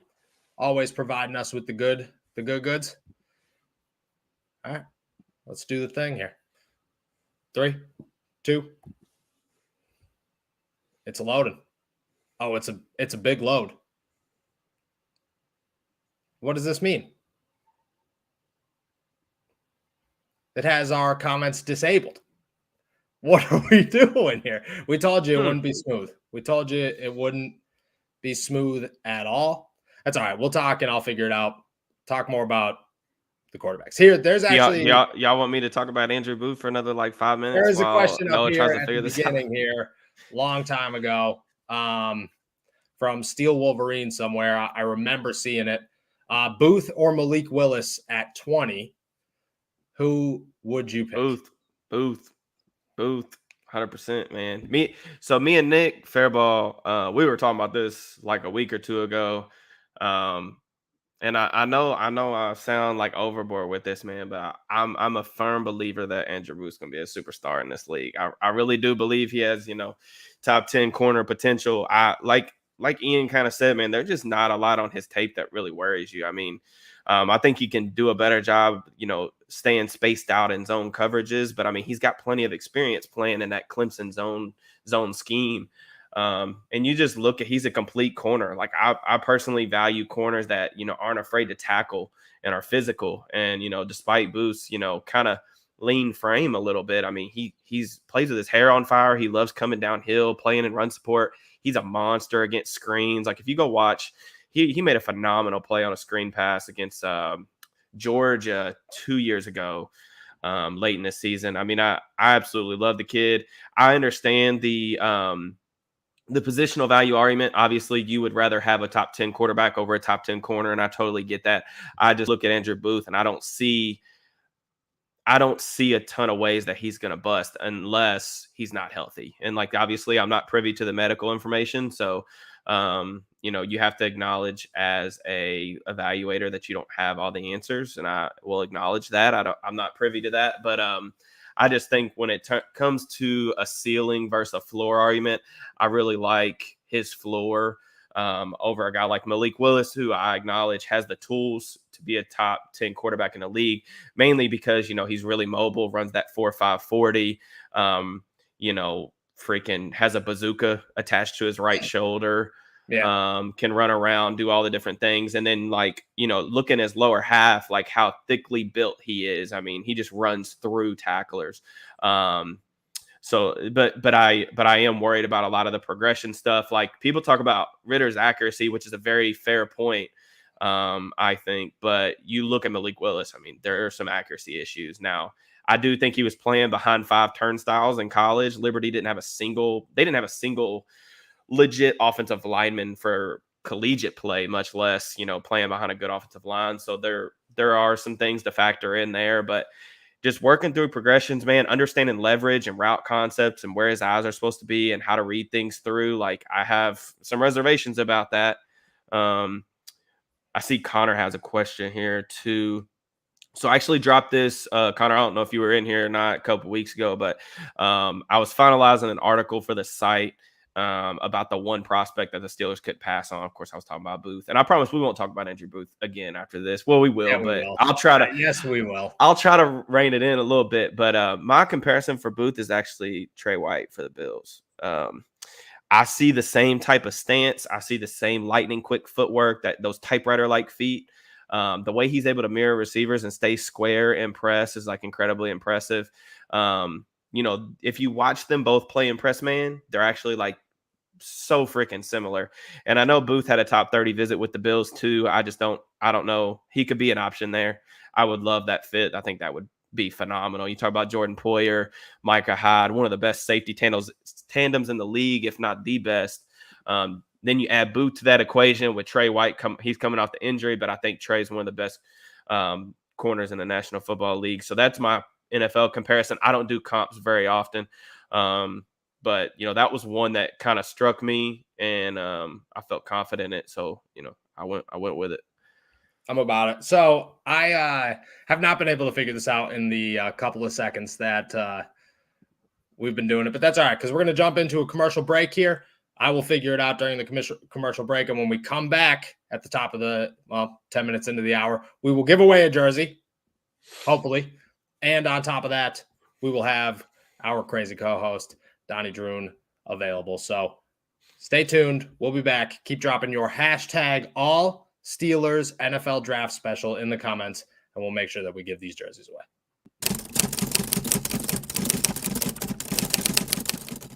Even if it means trading up, we said we're not talking about trading up, but we'll toss it out here for this one. Who's your first round pick for the Steelers? If we're talking about want, Booth. Keyword. It's Andrew Booth from Clemson for me. I wrote an article earlier this week, one that I'd been holding off writing just because I was, trying to let the process play out. But for me, I'm big on Andrew Booth, man. I think if he was allowed to test and wasn't dealing with his injuries during the pre-draft process, that he would be going like top 10. I'm firmly a believer in that. What makes Booth's fit in Pittsburgh so intriguing, though, is like they're going to play a lot of zone defense next year because I don't think they have the personnel on the boundary to play man. But Booth played in a really zone-heavy scheme in Clemson. He's a guy that's an extremely freaky, reactive athlete. Pittsburgh requires their cornerbacks to play the run very well, and that's something that Booth does an excellent job of, coming downhill, reading, crack, replace, just being aggressive in that aspect of the game. So I think he's my favorite. And, also, if the Steelers want to move to a more man-heavy scheme, I think Booth's an even better fit there. So I'm bullish on Booth as far as like an NFL prospect. He is. I mean, he played in a zone heavy scheme at Clemson, Alex. But I think if you look at his man-to-man reps, like you can tell just with his athleticism and really his footwork, that's what sets Booth apart from like your average first-round cornerback. I don't want to say like generational because I feel like we use that word too much, but like he is elite footwork for a corner. His ability to use his feet and stay in his pedal without like declaring and opening up his hips too early, like it's teach tape stuff. So like he's a guy that can play in press, he can play in off coverage. He really can do whatever it is you want your corners to do. And like I don't use NFL comparisons very often just because I always feel like they just don't make a ton of sense. But one that came to my mind when I was watching Booth is like Trey White. Trey White's his own corner. He plays in Buffalo. But they can do a lot of the same things. They play exactly the same. If you watch Trey White in press coverage when he's playing man-to-man and you watch Andrew Booth, it looks exactly the same stance, the same footwork, the same motor technique, mirror. I mean, it's really good stuff. And I'm really, really confident that he's going to be a very good NFL player.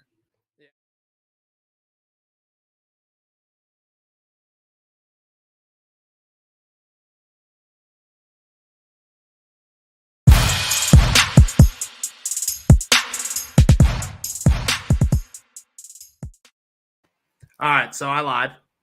We're back, but I lied.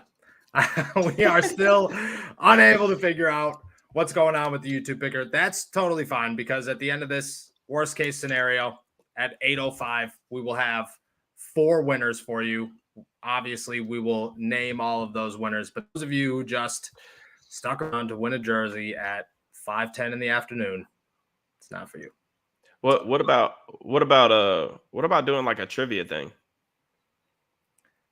We can do a trivia thing for at least. I mean, just for one of them. I mean, that'll give you time to like figure something out when Donnie's in here, and maybe me and Donnie will talk. Maybe me and Donnie will talk about Andrew Booth for another 30 minutes, and then you could just try to figure out that.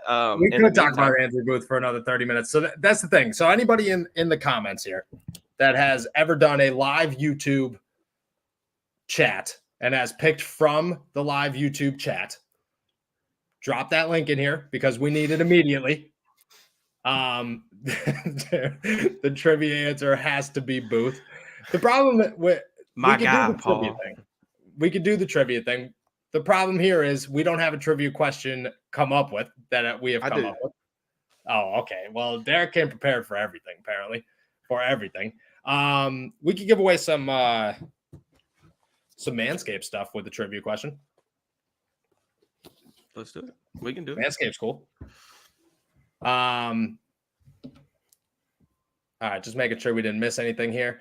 I like my chances better with the random. That's why we'll go with the good old Manscaped stuff here. But we could do a Manscaped giveaway. Win a lawnmower 4.0 for the good people out there in the comments. But first, before we do that, let's bring in our amazing, crazy, not wearing his Party Hat Tuesday hat. I cannot believe he showed up to the draft special without the Party Hat Tuesday hat. Our co-host, the wonderful Donnie Druin. Woo! What's good, Donnie?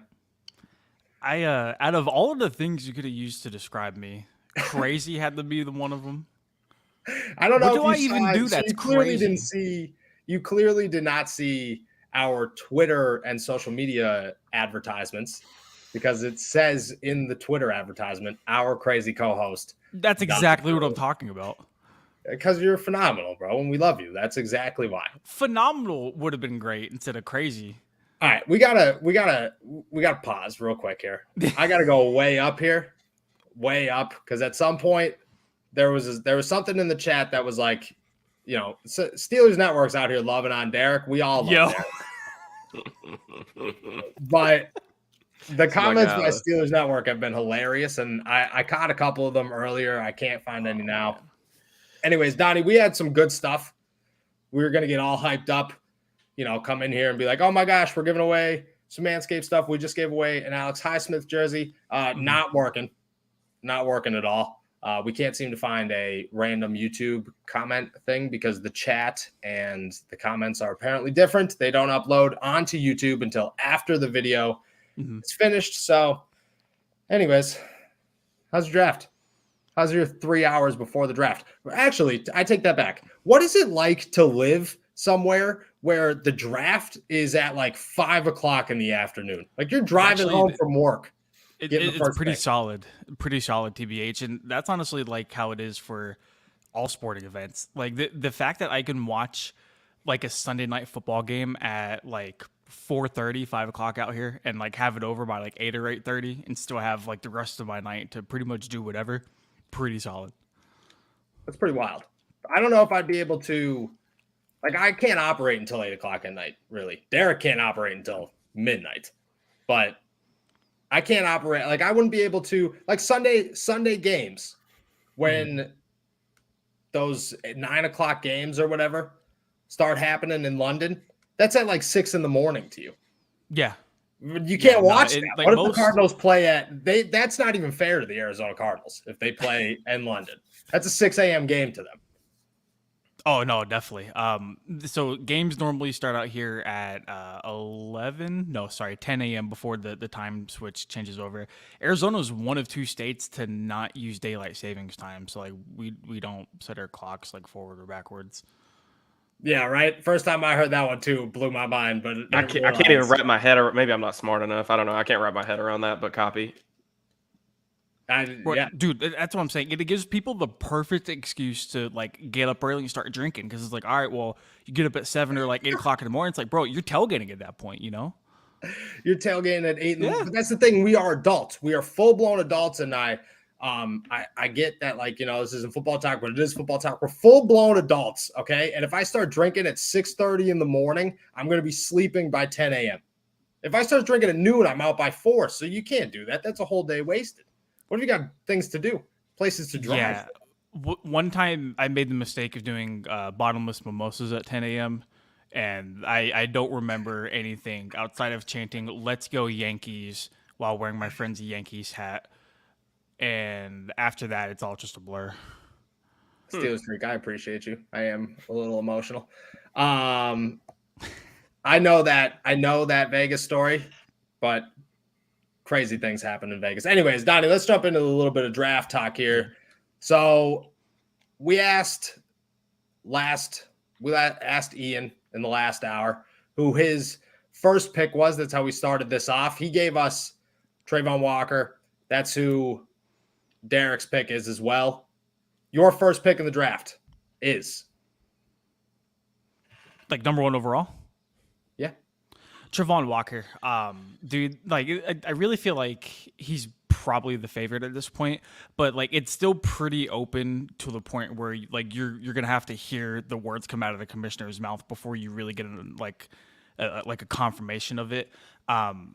It's crazy that like either him, Hutchinson, or Thibodeau were like projected to fall at some point. I know a lot of people have Hutchinson slipping to number 4 or even deeper after he was considered to be the front runner for the number 1 pick for a very long time. So I don't know if it's smoke. I don't know if it's just like final evaluations taking over and, teams actually getting that information out for X reason or Y reason or whatever it might be.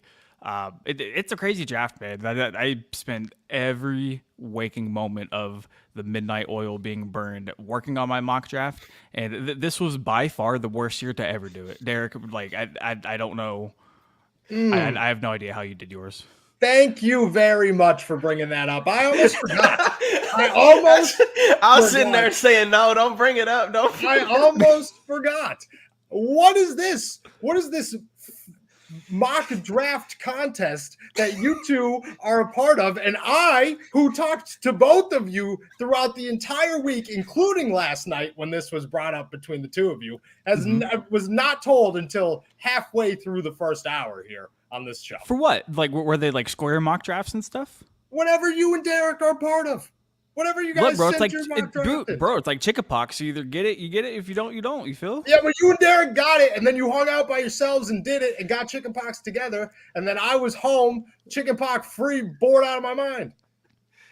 Be your own friend. I don't understand. Hey, what did I do? let's talk about something crazy though. So I was in the Around the 412 show on Monday, and they were talking about the first round, like the first overall pick. And like how Jacksonville, there's all these rumors about like Balky wants this person, Peterson, he wants Icky or whatever. They mentioned 4 players. Paul said Booth. Question mark. No, but they mentioned 4 players like Ekwonu, Hutchinson, Walker are the 3 players that are like in that mix, right? Like I don't think the 4th player was confirmed. Or I'm a little bit behind on this because I haven't been like too locked in.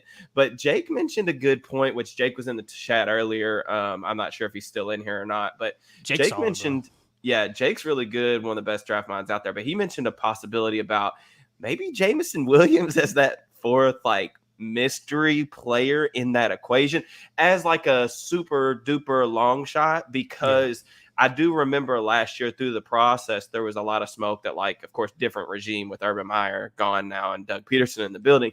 But they loved Jalen Waddle. So, or was that Jalen Waddle? Or that was 2 years ago. Sorry, I think. Yeah. But like, I wonder me personally, what would make tonight super fun is just complete chaos. And that's pretty much what I'm rooting for, is just complete chaos up top. See Jake's in the chat.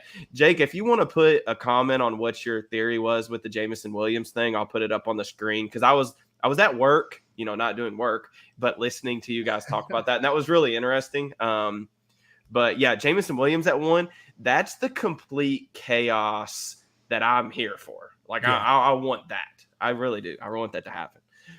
1,000%. But let me ask you this: like, realistically, where do you see Jameson Williams going? Because I was doing my mock, and I'm going through all the possible scenarios. And dude, like, he could easily be wide receiver 1 and go like top 7, or he could be wide receiver 4 and like fall to like around like pick number 20. Like, I feel like the floor and the ceiling for Jameson Williams is absolutely wild. And I feel like if he was fully healthy entering this process, I don't think it's a question of who wide receiver 1 is. Yeah, I mean, more than I do, but Jameson Williams to me is the true wide receiver 1 who suffered an ACL injury. So therefore, he's going to be skeptical. People are going to be worried about what the upside is of him right now, which as good as ACL injuries are in these days, it is something that you have to worry about as an NFL franchise. But I don't know where I see him now. I think Derek would have a better answer to that, but I think he's wide receiver 1 who is injured. Yeah, I have him at 2. I moved him up slightly over Treylon Burks kind of later in the process. I see his floor as Philadelphia. I think Philadelphia would be a great fit for him with Devontae Smith. Devontae does a lot of really great things as far as, being able to beat press coverage and be that route runner that can do run any route in the book and create that separation for Jalen Hurts. But I think I think Philly might even move up for him, to be honest. But I think if he's there at 15 or whenever Philly's first pick is, 15, 16, I don't remember. But I think they'd run that to the podium. I really do. Just because they have Devontae to play that X receiver role, and they could easily slide Jameson Williams in, because Jalen Reagor hasn't really panned out. I don't know if he's going to be on their roster next year. So you look at Jameson Williams, that's a guy you can put at that Z receiver. You can use him a little bit in the slot. You can keep him away from press coverage early in his career and just use him down the field to create those mismatches. I mean, like Jake's saying in the chat right now, that game-changing speed, there's a lot of fast players in this class. We saw at the NFL Combine, Donnie, you were there. Noah, you were there. Like, we watched players just light that turf on fire. But there is no one in this class that runs like Jameson Williams in pads. I mean, that stop and start ability is special, and like, he's just glides through the air. And I mean, it's game changing in my opinion. So I think, but I don't know if that's obviously a really long shot at pick 1, but it is kind of interesting. Jake said that his theory on that was because they had Jalen Waddle with an 8.0 grade on their board last year. And for what that means is, like, a lot of teams will like grade players on a numeric scale, similar to like draft evaluators, and like H usually like your tier or your blue chip type players. Apparently that was a higher score than they gave Trevor Lawrence, who they took number 1 overall. So, I mean, there is some logic behind that. But I think it's going to be Trayvon Walker. I'd agree with Donnie. Noah, did you ever give your opinion on who you thought it was going to be? No. Who do you got? I believe it's going to be Hutchinson. I don't feel good about it, but I will say that if it's Thibodeau, I would not be surprised, because I think that the only reason Thibodeau is not getting the love that he deserves rightfully is because he has such an attitude. And that's it's a good attitude to have. It's just one that makes teams worry. Jacksonville's a team that needs to worry about everything right now. That being said, if it goes Hutchinson 1, Thibodeau 2, the Lions got the better pick out of those two by a mile. But Neil, I think the Lions are in the perfect spot, to be honest, because like if the Jaguars do go Trayvon Walker at number 1, I mean they get what they wanted all along, trying to decide between Thibodeau and Hutchinson at pick number 2, and I feel like that's a win-win for them. Oh yeah. And talk about Philly, and just we were talking about it in the spaces earlier with Smitty. Philly, in my opinion, they're super intriguing from a roster building standpoint, because, they're still kind of trying to decide on Jalen Hurts. My guess is that Hurts plays well enough for them to ship him next year, and they aggressively attack quarterback next year in the draft, because with those 2 first-round picks. But you talk about, they've got 2 first-round picks this year. Philly's always strong on the offensive line. They prioritize. It's like them and the Cowboys feel like they prioritize offensive line play like crazy. And they're strong up front. You look at, they need another playmaker to go around Devontae Smith. They've got Miles Sanders in the backfield, capable running back. Their defense, if they were able to get let's just say perfect scenario for Philly in the draft, if they were able to get maybe like a Jameson Williams, and then if Daxton Hill was still there at 19, or Lewis Seen, even, that may feel early to some people, but unless you're Ian, but a safety like that, then you're looking at Philly's got a pretty solid roster. Then it's about trying to figure out Hurts. Is he the guy or is he not the guy? And if he doesn't pan out, you've still got enough flexibility in your draft capital for next year to go up and get that quarterback in what's supposed to be, and what I think will be a very special quarterback class for next year.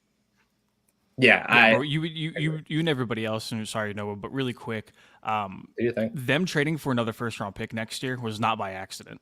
Not by accident at all. So I feel like they're probably going to get another receiver for the 3rd year in a row, give Jalen Hurts probably the best surrounding cast of weapons that he's had since entering the league, and I feel like that'll give them a better kind of look at trying to see whether or not he's worth being the guy moving forward. And like you said, I mean, it's a pretty strong quarterback class, at least at the top, moving forward in 2023. So the Eagles got to be excited about that either way.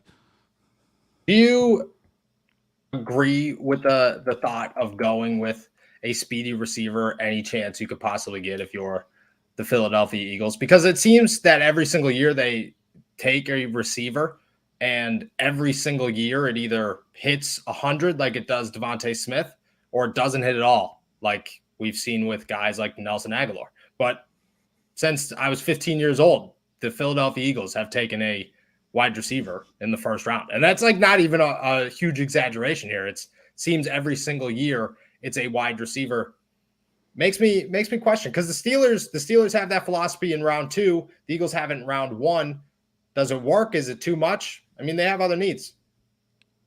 I feel like you can coach a lot of things, and you can try to polish and work these guys to whatever you want. But one thing you can't coach is speed. And when you have a guy like Jameson Williams, who will just literally blow past defenders on a consistent basis, both before and after the catch. I mean, I know a lot of people like to use the Tyreek Hill comparison, and I really do hate that, because so rarely do you ever see a guy like that be able to take the top off of defenses and truly be able to change the game with his speed. But Jameson Williams is kind of on that level of being capable of doing that. So I feel like if you have the opportunity to go and grab somebody like him, you absolutely do it. But you're also taking a risk, because look at John Ross, for example. John Ross was a speed demon coming out of college, and obviously, he set the record for the 40-yard dash. But there's more important things at being a receiver than running in a straight line speed and seeing how fast you can go. Speed's not the only thing for me. It's a superb quality to have. It's really cool if you have it. But I mean, like I said earlier, speed's the one thing you can't coach, and I think that's why teams value it so highly. Yeah, I definitely see Jameson as that game-changing type of piece that, any defensive coordinator is going to have to know where he's at all times. I mean, Alabama, they would use him, in the slot and literally just run straight down the field. And like he's literally the epitome of that phrase. If he's even, he's leaving. I mean, if he's even remotely close to getting even with you from a leverage perspective, it is over. And there is nobody that is capable, even in the National Football League with crazy athletes. Like there's nobody that's going to be able to flip and run with him. So it does change the way you have to construct your defense and how you'll have to play whoever, he ends up playing for next year. I wanted to get y'all's take on this too, because we talked about this. Noah and I talked about this a little bit with Ian as far as like Malik Willis. We asked him who the best fit for the Steelers would be for a quarterback. And I know we're going to spend a ton of time talking about quarterbacks, unfortunately, because we think we know what's going to happen tonight. What about the Lions? I know they're not going to take Willis at 2, but we kind of assume that there's a possibility. They have the 32nd pick in the draft. They have 34 as well. What about the Lions as a fit for a quarterback early in the draft? Like not just Malik Willis, but as a quarterback in general. I know when I look at their roster, and I see, Taylor Decker, Penei Sewell, they need weapons. But they have, Swift at running back. He's a talented player. Obviously, they have TJ Hawkinson, who's a really talented player. They have needs all over the defense. But when I look at Detroit, I don't see a bad fit for a rookie quarterback. I mean, you also don't have to play week 1. They have Jared Goff. He's pretty much locked in there this year because they can't move on. I don't see Detroit as a terrible option for a quarterback landing spot. I wanted to get your all's take if y'all agree or disagree, whatever.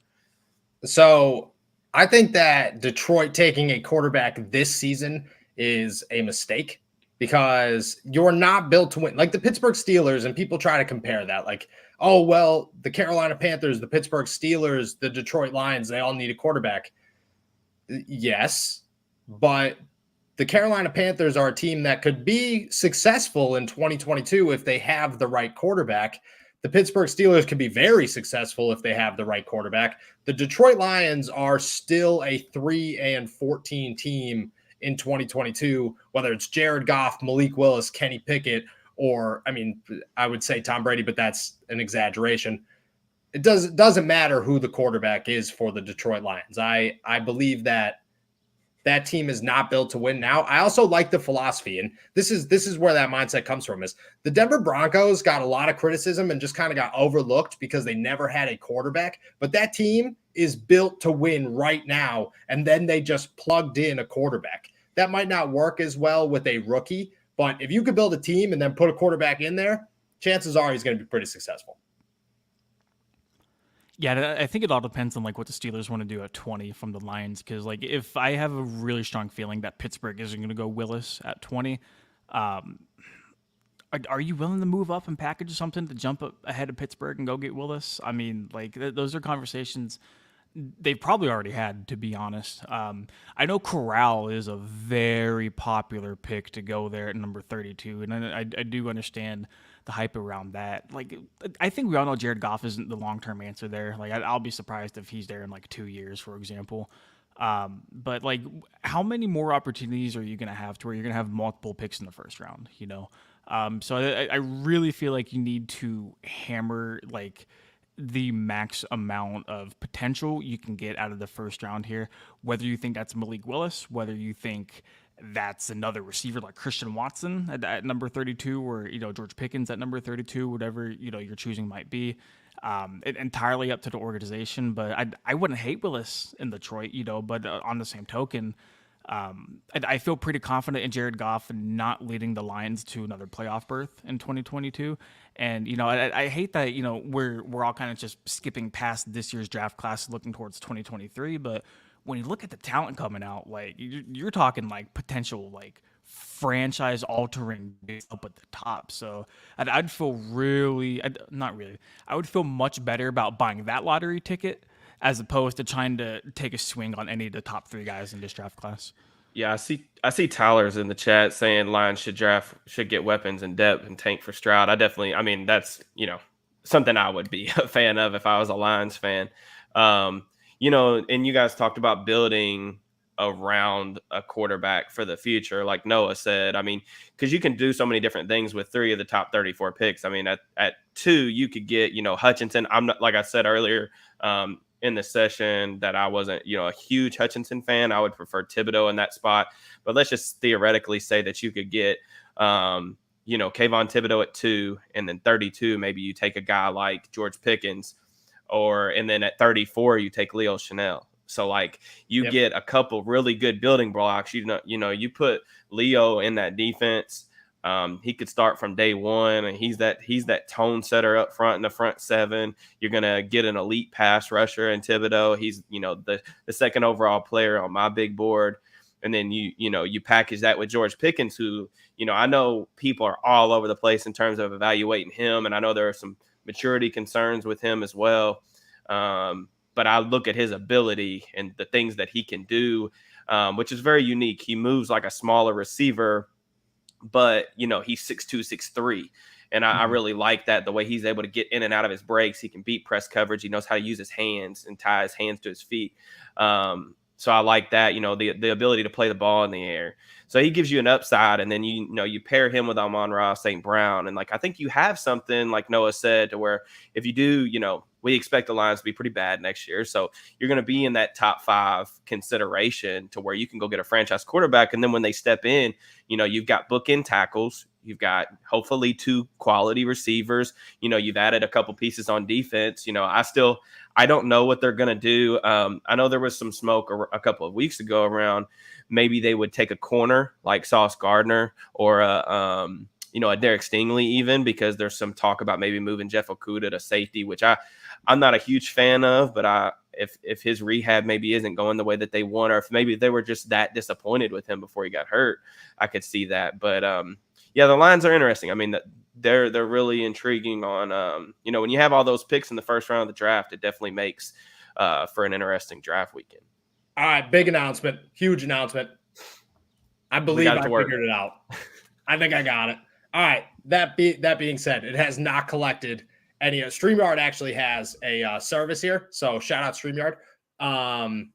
It has not collected any comments before like 10 minutes ago, so drop hashtag all Steelers NFL draft special in the comments right now. Drop them as fast as you can. And at the end of our time with Donnie here in just a couple minutes, we will pick our first I wanted to get to Lauren's. Sorry, I wanted to get to Lauren's question in the chat. I've seen her post a couple things, and we haven't highlighted any of them. But yeah, what do you guys think of Iowa center Tyler Linderbaum? Do you think we should draft him? So they haven't really shown Linderbaum very much interest since the combine. They didn't send any of the big guns to the pro day, so that kind of gives you an idea he's off the table in round 1 just based off their history.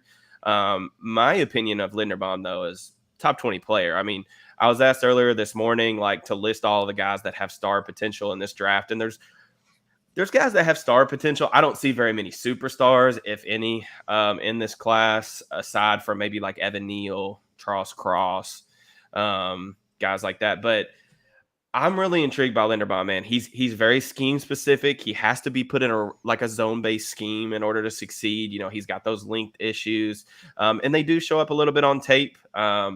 But he really gets by with that because he's so quick out of his stance. He's able to quickly get his hands on guys. And a lot of times that can mitigate those link concerns because he's able to make like that first initial impactful contact with the defender. You look at his mobility, man. I mean, that dude can pull, he can get out, he can reach guys, 3-4 techs down the line of scrimmage. So his ability to just move at his I tried so hard not to say it. His ability to just move, man, is special. And I mean, like, you just don't see a lot of centers like that, like beyond like, Jason Kelsey and, guys that are just freak athletes at that position. So I don't think that the Steelers are going to be the ones to draft him. I know that there's recently been talk about him falling out of the first round, which I in my mock, I had him falling out of the first round. And I don't think that that's right, but we've heard a lot of smoke about that. Right. And like, I'm trying to find fits for him in the back half, maybe Dallas, maybe the Bengals. I don't know where he goes. And like, I definitely think that he'll outplay that draft stock, but you look at a guy that's pretty scheme specific, and you're going to have to, because of those length concerns, and like he can get overwhelmed with bigger defensive tackles and he can struggle to anchor a little bit against those guys. You're going to have to surround him with guards that are able to cover up some of his weaknesses. And you're going to have to cater your scheme and your whole offense around his limitations a little bit, but you can also do a lot of things with him in terms of like his mobility. So I think that's give and take, but I do think Linderbaum's a fantastic prospect. I just don't think he's going to be a Steeler. Donnie, I'll let you go next. I would be absolutely hype if Linderbaum was the pick at number 20. To Derek's point as well, I also had him falling out of the first round, but I don't like that. We heard him being heralded as like the best like center prospect and coming out in however many years, and I don't think he's quite like Quentin level, like absolute, like can't miss. Like this dude's going to be an all pro in his first year kind of like dude. And like Derek said, there are certain limitations that, he's going to have, especially whenever it comes to where he may fit onto an NFL team. But I think he'll be able to walk onto any NFL roster and immediately make them better. And I think if the Steelers were to draft him, one, I'd be super ecstatic. And two, he would be the starter right away for me. Like absolutely no questions about it. Like I think he's that talented to help build and mold an offensive line for the future in Pittsburgh. And if you can get anything out of Kevin Dotson, and you start to see a little bit more of the building blocks out of a guy like Dan Moore Jr., and maybe Jukes starts to really, really kick it up into another gear. That's a lot of hypothetical scenarios, but I mean, at least you have your center, the quarterback of the offensive line, already solidified for the next 8 to 10 years. So you guys pretty much touched on what I was going to say, but what are your thoughts on the comparison? A lot of people bring up Creed Humphrey, undersized guy, turned into Pro Bowler year one. I don't see it. I don't think a lot of other people see it, but you guys obviously have done your homework. What's your thoughts on the Linderbaum, Creed Humphrey comparisons here? Yeah, I don't see the Creed Humphrey thing. I think they're completely different players, just in terms of like Creed was maybe not as good of an athlete as Linderbaum, like still a really special athlete for the position, but he didn't have those same length concerns. So that to me is like, we talked about thresholds for teams at the beginning of the YouTube show. And I just don't know if he's going to fit a lot of teams' threshold for what they're going to look for in a center. And then you got to think about, like, you're not drafting Linderbaum if you're planning on running like a gap or a power scheme. So that's another thing you got to look at. I don't know. I don't think he's Garrett Bradbury. Like, I think a lot of people were, comparing him to Bradbury. I don't personally see that. I see a much better player in terms of like hand placement and striking ability than, Bradbury showcase coming out of college. I understand, undersized center that moves well. So I get the comp, but I'm definitely a lot more high. I'm definitely a lot higher on Linderbaum. I really want to Creed Humphrey in the second round of last year's draft. So for him to kind of turn it up and get seated in the watch and play like he did kind of sucked. But I mean, I guess there's always next year, in terms of finding another guy like that. The Linderbaum and like Humphrey comparisons are kind of like meh for me. And I think Derek already hit on a lot of those points. I'm not going to take up too much more of the time. Correct me if I'm wrong, Derek, but like Humphrey is, like you said, he's not quite like the athlete that like Linderbaum is, I guess. Would it be fair to call him more of like a people mover though? Like, do you think he's kind of like more of like the physically stronger prospect? Yeah, I do see a little more play strength with Humphrey. I mean, Humphrey was a really good athlete. Maybe even, he tested like a great athlete too. But I think that Linderbaum's mobility is truly, really special. I mean, you just don't see guys be able to move like that. There was a tweet that I remember tweeting this video, and I can't remember when it was. It was a couple months ago, and I watched a touchdown run that he sprung on the outside, and he's sitting there running behind the running back. It's like an 80-yard touchdown run, and I'm trying to find it right now. But he's running stride for stride, and I'm like, what's this dude going to run in the 40? Like, because he is crazy athletic for his size.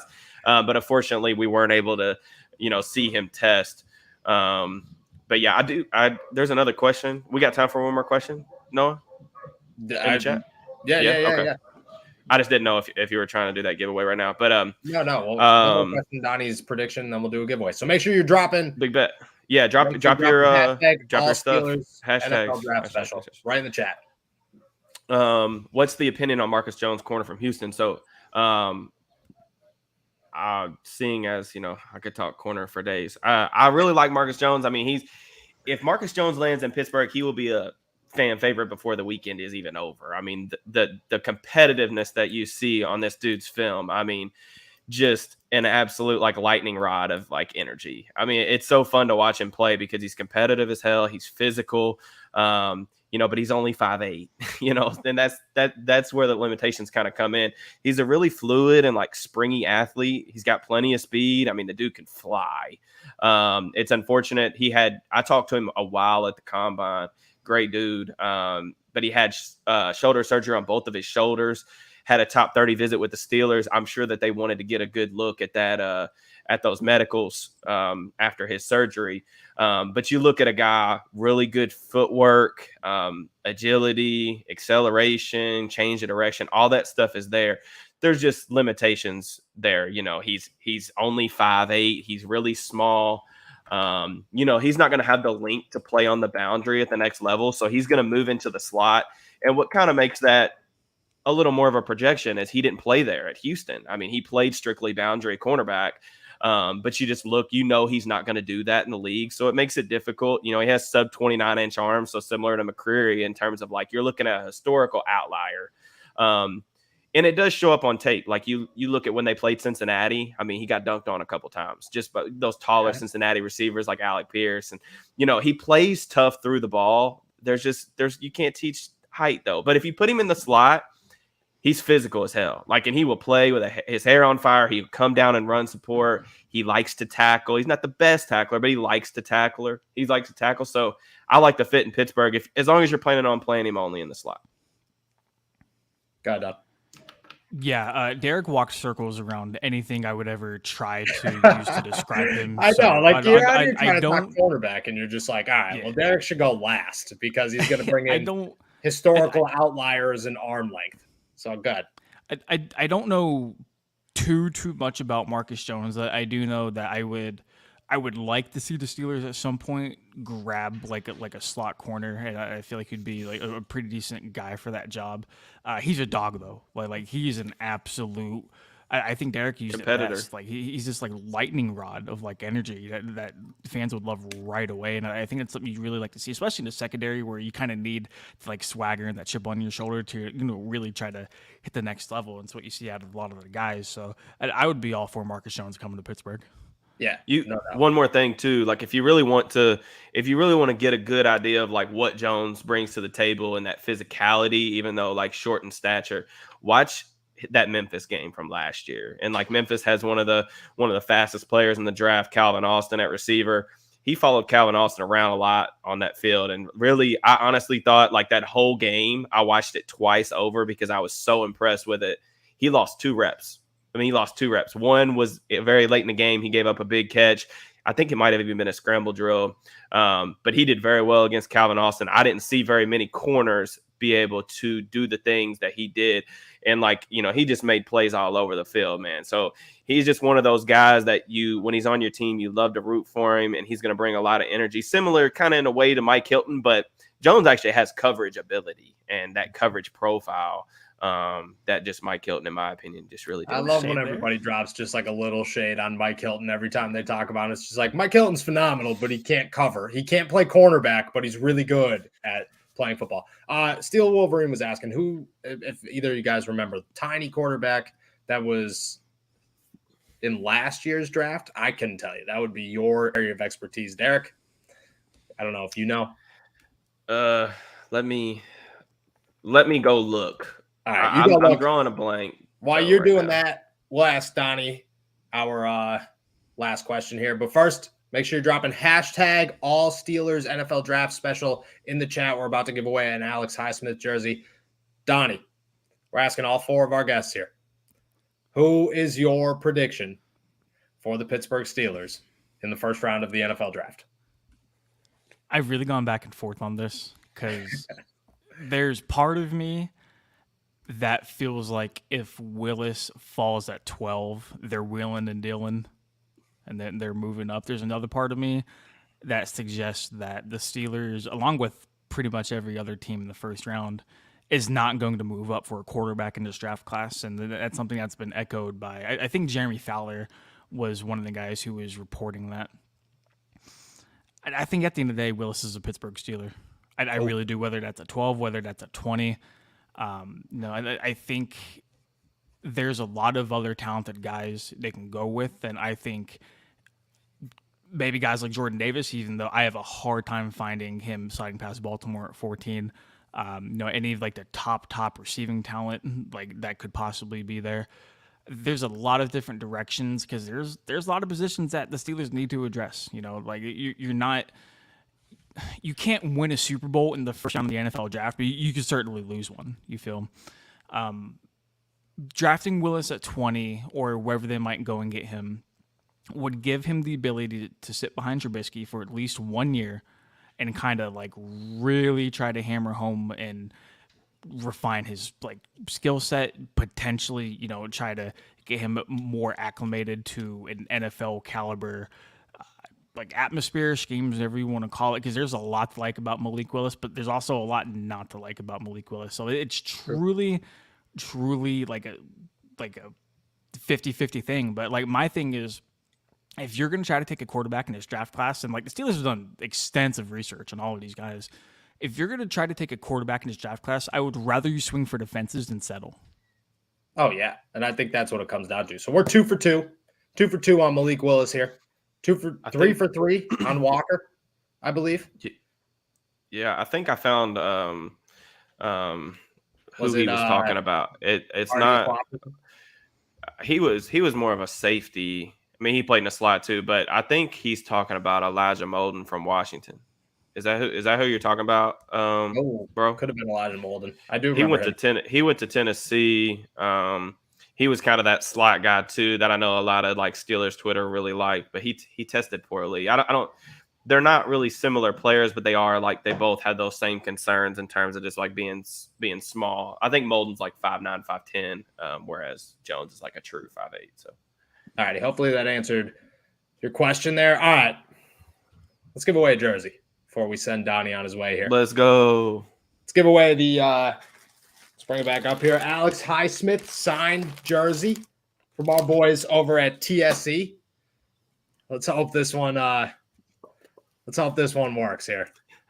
Let's hope this one works. This is a gotta get your last seconds in here. You know what I mean?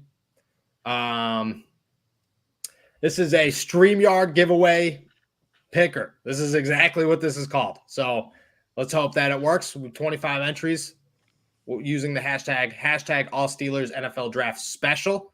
This is for an Alex Highsmith jersey. Attempt 2. Oh, baby.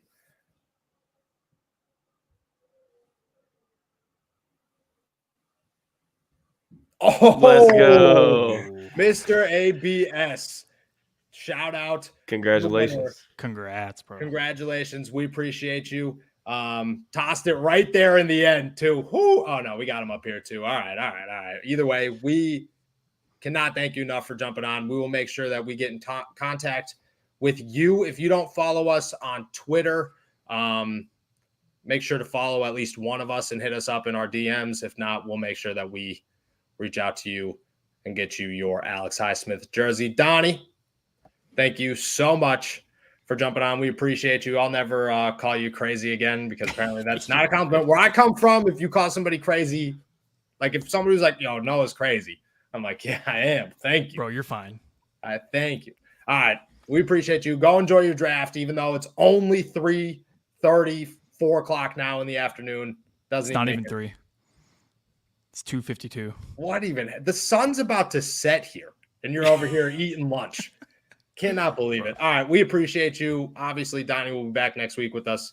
Enjoy the draft, my friend. You as well. Appreciate you guys having me on. I'm about to go hammer some buffalo chicken dip. I hope everybody in the chat enjoys tonight's draft, and I hope we're all content with whoever's the guy at 20. So, good luck. Peace, brother. All righty. So, for those of you, we will I'm going to figure out how to do this giveaway again. So make sure that you are dropping the comment hashtag all Steelers NFL draft special. Derek, let me ask you some questions here. For one, where do you watch the draft? Because somebody asked that in here. I'm an ESPN guy, just out of nostalgia, man. I'm not really thrilled with their like coverage group this year, but I like ESPN. It's weird. I used to watch NFL Network for like Path to the Draft and all the combine stuff, but I never moved away from ESPN. Something about, like, I know Kuiper's not doing it this year, but like I got a lot of respect for Kuiper. I know some people have some criticisms of him, but I look at, just for me, I tweeted this out earlier. I mean, I've been watching the NFL draft since I was 6 years old. I remember my very first one that I watched every pick with my dad, and like, Kuiper's kind of the godfather of, this business, and like, especially for me trying to, like, do my thing and put out draft content and stuff. I mean, you have to have some level of respect for, kind of the guys who came before you. And he kind of, he was part of what made the NFL draft like such a big deal. I mean, you look at all you guys in the chat, we've had, hundreds and hundreds of people in here for the past 2 hours. I mean, I don't know if that's, I don't know if it's this big without Mel Kiper. So I'm always going to be an ESPN guy probably for the foreseeable future. But yeah, that's kind of my thoughts on that. Yeah, I'm obviously much respect to all the legends out there. Definitely, I believe that both McShay and Mel Kiper Jr. have fallen off in their correctness over the years. That being said, I think that a lot of people look at all this, like, I think you tweeted it out yesterday, the day before, something that you might have only gotten one of the Steelers draft picks correct in like the last X amount of years. And I think that's the thing that people don't look at in the right way, is that it's so hard to know what a team is going to do, let alone 32 of them. For at one point, Mel Kiper puts out a three-round mock draft. Like, to me, that's insane. I don't know. I couldn't tell you what the Ravens are going to do. I couldn't tell you what the Bengals are going to do. I could barely tell you what the Pittsburgh Steelers are going to do. And chances are I'm going to get that wrong, although I am back-to-back years with the right pick, hoping to do number 3, which we will talk about our mock drafts at the top of the hour here. But I just think that people criticize without realizing, like, nobody's gotten this right. Like, nobody called it. Yeah, I mean, you and I could probably go on a rant for that, for hours. But I don't think a lot of people really understand the amount of work that goes into this. And like, that's definitely something that I don't, shy away from. Like, I enjoy it. I tweeted earlier today, like, just watching all the tape and stuff. Like, this is my favorite hobby. So even more than like, watching the Steelers or covering the Steelers, but like the draft itself, it just hits different for me. So I don't think a lot of people understand all that goes into it and how hard it is, to do what a lot of these people do. And, I just look around on Twitter, like we had Ian on example for the first hour. I mean, I look at guys like that, like guys like Ian, myself, Ryan Roberts, all these different dudes that I follow on the timeline, and we talk ball all the time, 24/7 draft prospects. And it's very cool and very unique that, there's so many people that are interested in that now. And, like I said, Kiper has a lot to do with that, and ESPN and their coverage. So you got Alex Highsmith, right? That's your pick that you got correct. Yeah, kind of weird. Last year I got Najee. That was really easy though. Like, that was a gimme. But 2 years ago in my mock, and it was crazy about it. I think I only did one mock that year, and it was in February. So I didn't even do like a close to the draft one. Honestly, I just picked Highsmith because I felt like, with Dupree, I knew that it was going to be his last year in Pittsburgh.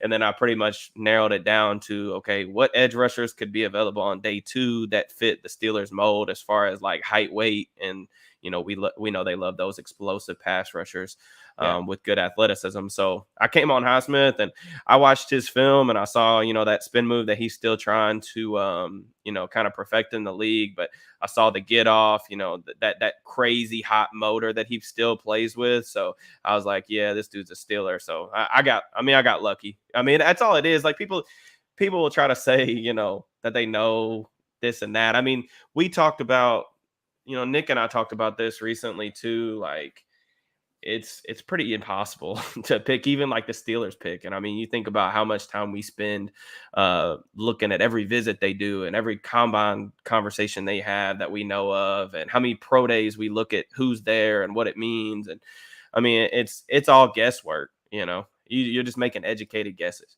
That's all you're doing. I mean, I have in my mock draft, I have the Steelers trading up to 12. Nobody told me that's going to happen. All I've done is look at everything and say, yeah, well, if I was the Pittsburgh Steelers, that looks like a place that I would be looking to move up to. When they move up to 3 and I'm halfway to the drive to Southside from my house, we'll realize real quick, nobody knows what the heck they're doing at all. That being said, we're going to go to quick commercial break here. We'll come back. We'll either give away, are we going to give away an Ike Taylor jersey, or should we give away some Manscaped stuff first? Let's give away some Manscaped stuff, I think. Let's give away some Manscaped stuff. Then we'll give away a little Ike Taylor jersey at the end of the hour here. So make sure you tune in. We'll be back in about 3 minutes.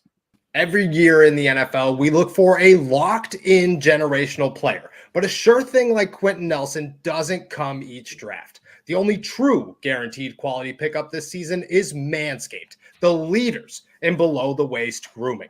The best coaches always think ahead, so make sure you Belichick your crotch garden before it gets more out of hand than the Jets' offensive line. With Manscaped Performance Package 4.0, your skill positions will be sleek and smooth enough for a sub 4.3 40. Support us and head to manscaped.com and use our exclusive code ALLSteelers at checkout for 20% off plus free shipping. Donnie, every week we seem to get more and more Manscaped stuff, and every single week I'm more and more impressed by these guys. Bro, it's actually wild. So it went from getting a package from Manscaped and saying, oh, like that's actually kind of cool, to me using their stuff every day of my life. Like it's legitimately top tier stuff. Big fan of the shampoo and conditioner, the nice 2-in-1. Whenever it's not Party Hat Tuesday, which I think it should be Party Hat Tuesday every day of the week. And obviously the fine smelling body wash Manscaped has provided. And I honestly, from like an outsider's perspective, whenever I heard the words like Manscaped, I had only thought it was just like below the waist kind of stuff. They do it all. No, they do it all. I love everything about them. And let me tell you a little bit more. Everyone was asking why combine athletes ran the 40-yard dash so fast this year. Well, a big reason is because of the Lawn Mower 4.0. This elite electric trimmer now serves over 4 million men worldwide. That's a lot of aerodynamic pants potatoes. Because of their ceramic blade and skin-safe technology, your nicks and snags will be reduced. In the season of trimming the roster, Manscaped will make sure you're cutting the right players and not any important pieces to your D. I want you to look in the mirror. Do you see any nose? Do you see any ear hairs dangling? Look, fellas, don't fall off her draft board. The ladies out there think that long nose hair is a major turnoff. The Weed Whacker nose and hair trimmer is your solution. Use the best tools for the job there too. Their performance package also comes with anti-chafing boxer briefs, a travel bag, the Crop Preserver anti-chafing ball deodorant, and the Crop Reviver, which is a spray-on toner. And you want to know what I love about Manscaped? Is that this season, April, is not only draft season, but it is Testicular Cancer Awareness Month. Manscaped has partnered with the Testicular Cancer Society to bring awareness to testicular cancer, men's health, and early cancer detection. Manscaped is committed to raising awareness for the most common form of cancer in men from ages 15 to 35 and giving support to fighters, survivors, and families impacted by testicular cancer as part of their We Save Balls initiative. Head over to manscaped.com and get 20% off plus free shipping with our code ALLSteelers. Once again, get 20% off and free shipping with the code ALLSteelers at manscaped.com. That's 20% off with free shipping at manscaped.com. And all you have to do is use the code ALLSteelers. Turn your Mr. Irrelevant into a first-round pick with Manscaped.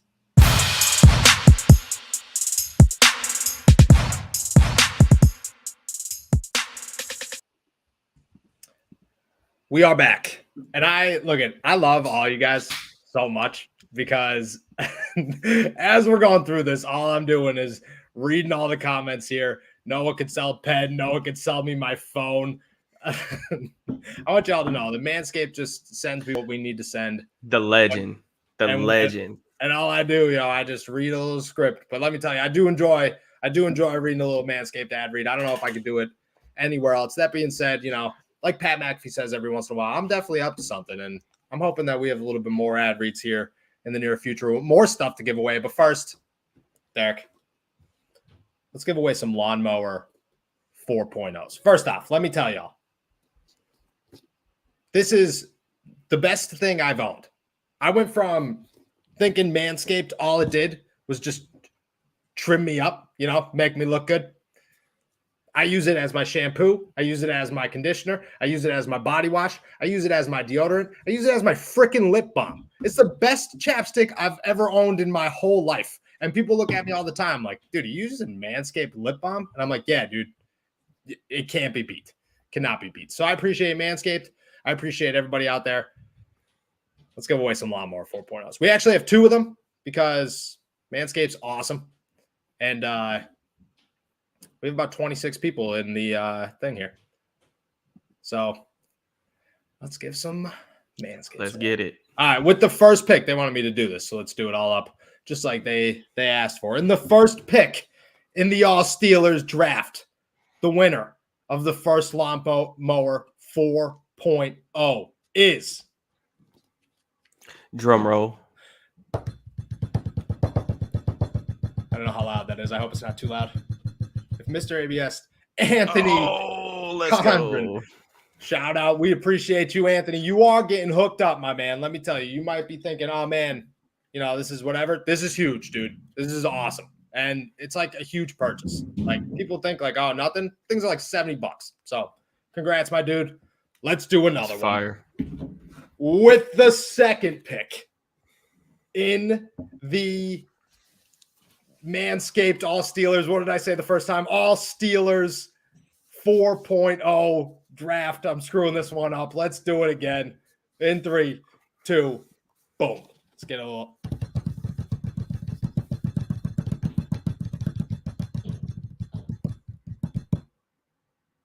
Oh, let's go. What a name there. What a name, Mr. Sasquatch. We appreciate you. I feel like Sasquatch is the perfect one to win this, if we're being honest, because, with a name like that, you can't go wrong. We appreciate all you guys. Like we just said to Mr. ABS, find us on Twitter, slide in our DMs. If not, we will reach out to you over the weekend to make sure that you guys get your great lawnmower 4.0s. And as always, go to manscaped.com, use our promo code for 20% off plus free shipping. It's just all Steelers. All right. Once again, start dropping your comments for hashtag all Steelers NFL draft special. And we're going to give away, what are we giving away next? Ike Taylor jersey. We're giving away an Ike Taylor jersey. I spelled Swagging University. Swaggy University. All right. We're 2 hours deep. The NFL draft is less, actually, than 2 hours. Getting excited. Ball's officially deflated. Let's get it. I think we should talk about our mock drafts because we are now just about an hour 45 out. We both believe that the Pittsburgh Steelers are going to go quarterback in the first round. However, we both have different quarterbacks. You've stuck with your thought for the last 2 mock drafts now, and I have kind of switched it up. I was on your roller coaster here for a minute, and then I started thinking, not going to happen here, my friend. I think they're going to get a little crazy. So let's bring up our mock drafts. With the first pick in Derrick's final mock draft, Desmond Ritter at 20. However, I see it going a little different here. Pick 1. And as you can tell, there's no round 2. You want to know why there's no round 2? Because the Steelers are getting rid of it. They're going to send it to Minnesota along with their 20th pick in the draft, and they're going to go get Malik Willis at 12. Seems maybe a bit of a stretch. Some people are saying Malik's going to fall to 20. We could get into that in a second. First, I want to get your thoughts on Desmond Ritter and why you believe that's the pick for the Pittsburgh Steelers. Yeah. So my thought process here is I very, very strongly was of the belief that the Steelers want Malik Willis. I do agree with you. And maybe they are willing to move up. I've talked about, I don't know what the trigger point is, but I definitely think they'll explore moving up to get him. I just wasn't confident that he's going to be there at 20. And with Carolina just so unpredictable on what they could possibly do, I didn't feel right mocking him, past that point.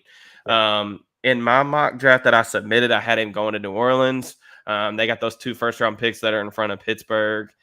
Maybe they move up. I don't know. But just starting with Ritter for me, we talked about it a little bit with Ian. Ritter, to me, is the smartest quarterback in the class in terms of, being able to get his helmet in the right spot post-snap. Really good at reading things out. Can flip through his progressions with, reasonable amount of speed. You just like to see it a little more consistently. But you love the athleticism. You really, he has a good arm. I agree that he needs to be more consistent with his throwing motion. He's got a little bit of a looping throwing motion. But dude's just a gamer, man. And I love his aggressiveness against the blitz. You saw that time and time again last year when teams kind of came after him. He was aggressive and pushing the ball down the field. That's something that's really intriguing in the league. When you're a young quarterback, you're going to get pressure looks all the time. And I think that, Ritter will have the answers, at least from a mental perspective. Now, I think there's an intangibles factor that, the Steelers and a lot of NFL teams are really drawn to with Ritter. He's strong competitor, team captain, has really, really high character marks from just about anybody that's, followed the draft this cycle. And, we've talked about it. You listen to the dude talk in interviews and you listen to kind of a little bit about his story. It's hard not to feel his energy and not to kind of rally behind him. So I think that he's going to be the fallback option to Malik Willis, who gets taken a little bit earlier. But I really do believe it's going to be a quarterback. And if they can't move up from Malik Willis for whatever reason, I think that's kind of where I'd guess they'd go. So Ritter was my backup option as well, and I agree with you that he is, I think, the fallback plan to the Steelers. Now, let me ask this. Do you think that Kenny Pickett's going to be there? And if so, do you think Ritter is still the fallback option? I hope so. And I don't know if he's going to be there. I had Kenny Pickett going to the Panthers. I don't feel great about it, but we've talked about, you and I have talked about this for weeks. I have no idea what they're going to do. They should take Charles Cross if he's there. If Evan Neal was there, they should take him. They really should take a tackle. But I don't think that they're going to. I think, that's a desperate regime, and I think they'll probably look at getting a quarterback, even though they probably shouldn't in this type of class. So I have him going 6 to Carolina. There's that connection with Matt Rule, who recruited him to Temple years ago. So that's my guess. Yeah, I feel you on the Kenny Pickett thing. My only worry is that, or maybe not even worry, just thought, is that I think Carolina also likes Matt Corral enough to say we could go something else in round 1 and then get Corral in round 2. Will he be there? I'm not 100% sure, but I think that they see the trend coming, and maybe that trend is all smoke right now. Maybe it's not, but I think that they might miss Pickett, let it rock, and keep going. That's where my thought comes in here is I think the Pittsburgh Steelers and the Saints at some point are going to start competing for a quarterback. And I'm not totally sold on the whole the Saints love Kenny Pickett thing. That doesn't make a lot of sense to me. Why would you be sold on the guy that has the lowest ceiling but the most ready to start player right now when your starting quarterback for the next 2 years is Jameis Winston. That doesn't make sense to me. So if you're the Saints, Malik Willis is a guy that comes in here. He gives you all the mobility that you once wanted in Taysom Hill. He gives you all the upside that you have currently in Jameis Winston and that you're looking for in your next quarterback. The Steelers are thinking the same thing, obviously. I think Ritter is number 2 on their list. I agree with you there. I think maybe Matt Corral might even be 3, and we've talked about this before. But I think that the Steelers are going to look at it and say, okay, no quarterback went in the top 10. 11 comes, 12 comes, and they go, okay, at this point, the Saints are also making phone calls. And people say like, oh, no quarterback's going to go before 19 or 20. That's not true. Either the Saints or the Steelers are going to make a move. Maybe it's New Orleans, but I think one of them is going to look at this and say, we're competing with the other one, and we got to go get our guy. Nobody in the NFL is looking for their fallback option. Like, no, not at the quarterback position. Nobody's like, oh, yeah, we're cool with Kenny Pickett if he gets to us. Like, no, you're cool with Matt Corral or with Malik Willis because that's your guy. That's my thought there. Plus, I also think at 12, your value is worth it. If you could only give up a second-round pick to go get a guy that you believe is your franchise quarterback in the next 2-3 years, I mean, that's fine with me. On top of that, I mean, in 3 years, you can start renegotiating Malik Willis, and I know that's a very down the road, and you never know. But if Malik needs some time to develop, you could be looking at a Danny Jones type situation where maybe his contract's not as big as everybody else. And I know that's not something people talk about, but I don't know. I think that's something that people think about when you're real up in those front offices, and that's where I go there. Is Ritter better than Corral? I think we both agree with yes on that one. Yeah, I have Ritter graded ahead of Corral by a good margin. I mean, we talk so much about quarterbacks with Ian, so I don't want to be repetitive, but at the same time, Ritter, I like for the reasons that I mentioned, improved as a deep ball passer last year. You like the athleticism. Corral, tough player, lightning quick release, a pretty good athlete in his own right, but takes a lot of hits, man. Similar to Malik Willis, probably needs to reduce some of those and start sliding a little bit more. I mean, Corral, he's physical. I mean, he'll try to truck DBs over in the end zone and everything else, and that gets your team hype, but that ain't gonna keep you on the field. And then with Corral, man, I think that you would have to, even for him to play year 2, I think you'd have to reduce your offense down to like something so simplistic just to be able to get him to operate.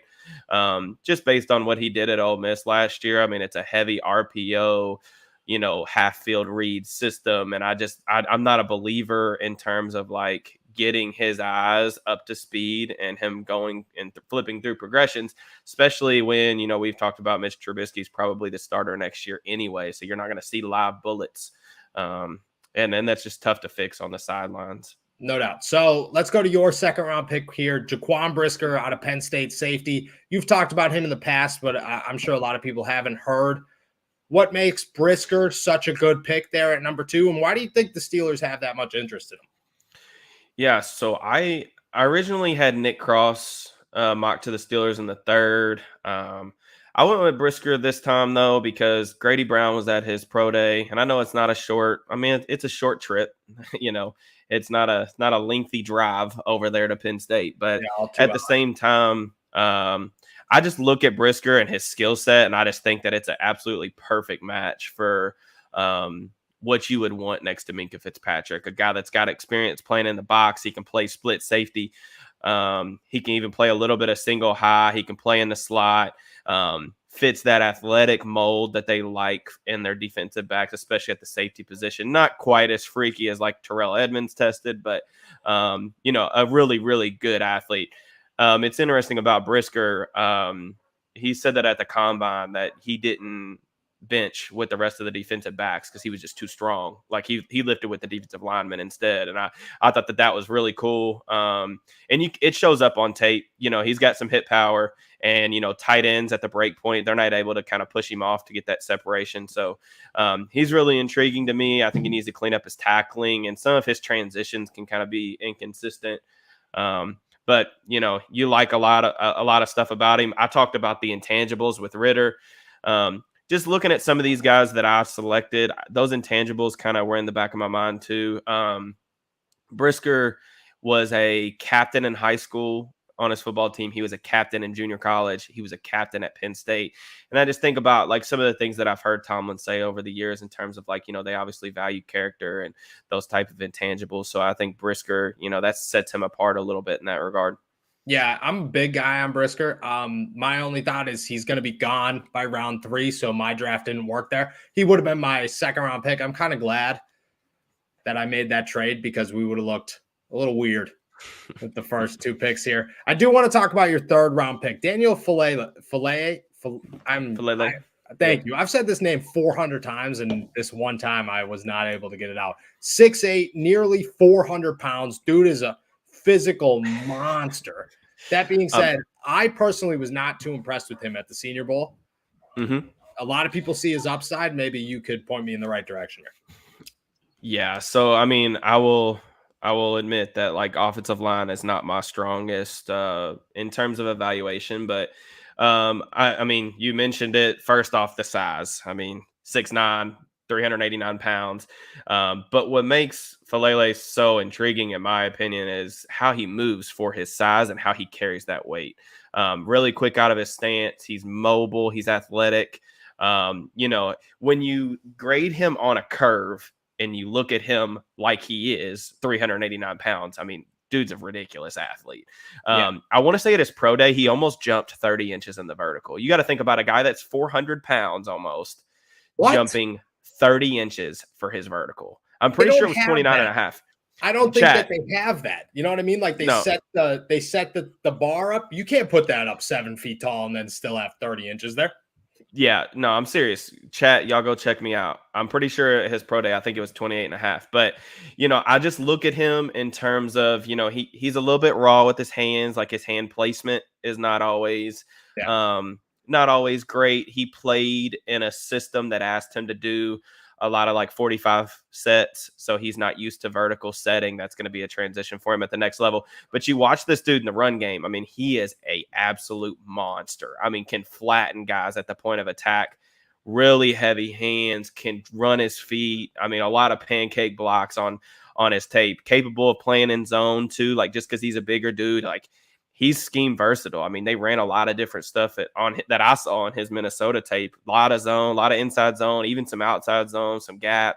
So he, in my opinion, Pat Meyer being at his pro day is really intriguing for me. And I think, he's really the lineman that they've shown the most interest in. And you look at the Steelers roster, like they brought back Chooks on a 3-year deal, but that's really essentially a prove it deal. If you really look at the details, it's a 1-year deal. Yeah. And then you think about, the Steelers offensive line last year was bad. They signed James Daniels. Mason Cole's tape was underwhelming, in my opinion. I don't know how much better their line's going to be next year. I think it'll be better. I just don't know if it's going to be even average. So you need to find a way to upgrade that. And I think Pat Meyer could look at Faalele and say, like, that's the guy that I want this, like, moldable ball of clay to work with over the next 12 months. And then I got my right tackle for next season, and I don't have to be forced to pay Chooks Okura for, a $10, $11 million cap hit. I agree with that. I could like that. If you have faith that his upside is that high, that was my worry with it is, I'm not totally sold on I think overall, and I think you've mentioned this before, is you see throughout how we go through this, how like most of my draft knowledge just kind of like is replicated from you. But you've mentioned it before that the draft class, and this is my thoughts too, is the draft class, the tackle class is very top heavy. Like once you get out of those first couple of guys, the drop off is significant. And I think that Faalele, thank you, is a guy that, I mean, maybe it makes sense when it comes to Chooks' contract. That definitely makes sense. And I think that the Steelers need an option. You look at their depth chart right now, Chaz Green is their backup tackle, and that's as bad as it comes, especially for an offensive line that supposedly got better. Inside depth, I don't think you go with it because I think you're just going to roll the dice on whatever you get there. So I could see an offensive tackle in that position. Let's go back real quick because I missed this question and I apologize to Josh here. Brisker or Scene. So obviously they're not one-on-one, but if you've seen at 20 or Brisker at 52, what's the better value there? Man, that's really tough. I mean, I think value perspective, you're getting really good value either way. I mean, I do agree that Scene's a freak. I mean, athletically. I mean, you all heard Ian gush about him for like 5 minutes. I honestly couldn't believe I had to bring that up because I couldn't believe that he had him ranked in the top 5. That was definitely the highest that I've seen him. But I would say that. Oh man, that's so tough. I don't know. I really value that's exactly where I think I value both of them, honestly. Like it's literally dead even. I mean, in terms of who the Steelers would like, I think if the Steelers didn't need a quarterback, I think Scene would be very much in play at 20, even more so than Brisker at 52, just because he fits exactly that type. I mean, he's an absolute freak, and he would be, a perfect complement to Minka. So I definitely think that I'll go with Scene, but like I said, I love the value at 20 for Scene. I think some people might view that as high, but I think that's right about where he goes. And then I think Brisker, he's going to go somewhere in the 40s, early 50s. So yeah, I either one, both really good players. I value Scene more though. What about Nick Cross in the third? Yeah, so I know Nick Cross in the third's. It's great value too. I mean, that was my pick in my 2.0 mock draft, not this one. But Cross is just another unbelievable athlete. Played a lot of single high, but they play, two high, single high. He can play all over the field. The dude's range is really impressive. I mean, he needs to take better angles to the football, in my opinion. But like when he gets going and he knows where he's going, I mean, he gets there in a very quick fashion. I mean, some of the click and close ability that you'll see out of his pedal and coming downhill and trying to get his, his arms in the passing lanes is really impressive. I thought that he actually, I don't know how many picks he had last year, but he left like 3 on the table. Like he could have gotten Stroud easily if he would have just, not mistimed it, but he had a pick against Stroud that he could have had that he just missed. But I do think there's some tackling issues with Cross that kind of bother me a little bit. He's just sometimes a little out of control. So I don't quite value him in the same tier as like a guy like Brisker. But it wouldn't surprise. I tell you what, it wouldn't surprise me if they took him at 52. I don't think that he'll go that high unless the Steelers take him. But you look, I mean, Maryland, we know Tomlin's connection with that program. Matt Canada has obviously connections with that program too. And then physical freak. He's also Dino's, is it Dino Tomlin's son? Yeah, he's his roommate. Yeah. So, I mean, there's obviously a connection there. So a lot of different signs kind of point to him potentially. I mean, he's definitely a name to watch tomorrow in terms of who could potentially become a Steeler. No doubt. So jumping back into our mock drafts here. First off, you told the chat to go look up your numbers, and they all did. This is 390 pounds, 6'8", 29 and a half. I thought I saw that. Yeah. Crazy. All right. Jumping back in here because this is a good question for me in here, and it kind of works out perfectly. Steelers will find any good receivers in the late round. I don't know how late this is. It's more of a mid-round pick here. But Danny Gray, we both have Danny Gray going, and I have him in the third. You have him in the fourth. Wide receiver out of SMU. The Steelers have been somewhat in love with, I don't want to say in love, have been somewhat interested in Danny Gray. They sent Frisman Jackson to his pro day at SMU. He's a little dude who's got electrifying speed. He's great when it comes to his cuts. A lot of untapped potential, as you could tell on his film. You introduced me to the fact that he really didn't have a lot of routes to run at SMU, which is somewhat of a good thing because it leaves a lot of potential on the table for a guy like that. I have him in the third, and the only reason I have him in the third is because the Steelers have guys that they want, and they usually just take those guys once these rounds start coming around. I mean, Isaiah Loudermilk is one of those guys. Alex Highsmith is one of those guys. Kevin Dotson, Anthony McFarland, Deontay Johnson is one of those guys. Danny Gray, I think, is a wide receiver that could be available, and you could say, oh, yeah, maybe you could wait until the fourth. I think maybe you could even wait until the fifth if you're, I mean, the Steelers don't have a 5th round pick, but if you want to trade back into the 5th, you might be able to get him there. I think that they go and get him in the 3rd, and I think that's already on their to-do list heading into the draft. Yeah, I mean, Gray I have in the 4th. I mean, to me, that's right around where like I see his kind of ceiling starting in terms of like where he could possibly be selected. But you look at Danny Gray and you look at his tape, man. I mean, just tons of explosive plays. I mean, dude averaged over 16 yards per catch. In high school, I think he ran a 10.59 second 100 meter. I mean, for all you track guys that are gals that are tuned in, y'all can attest to how quick that is. I mean, he has legitimate track speed and can really work very well on a vertical plane.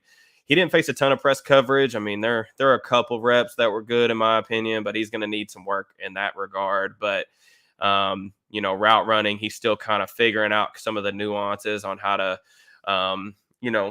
run every route in the book. It was really limited to like screens, slants, drag routes, but he's a threat to score anytime he gets the ball. I mean, he took a couple underneath passes to the house last year. Very capable of just stacking defenders really easily. And I appreciate that about his game. And you look at what the Steelers need. They need speed. They were like dead last year in explosive pass play rate. And you add a guy like Gray to the mix there. I mean, that's immediate improvement, and he's going to be, able to fill a role, even if he is just wide receiver 3. He's going to be able to fill a role like really quickly. So I definitely think that he's a good fit. Noah mentioned that Frisman Jackson was the one who put him through his drills at his pro day.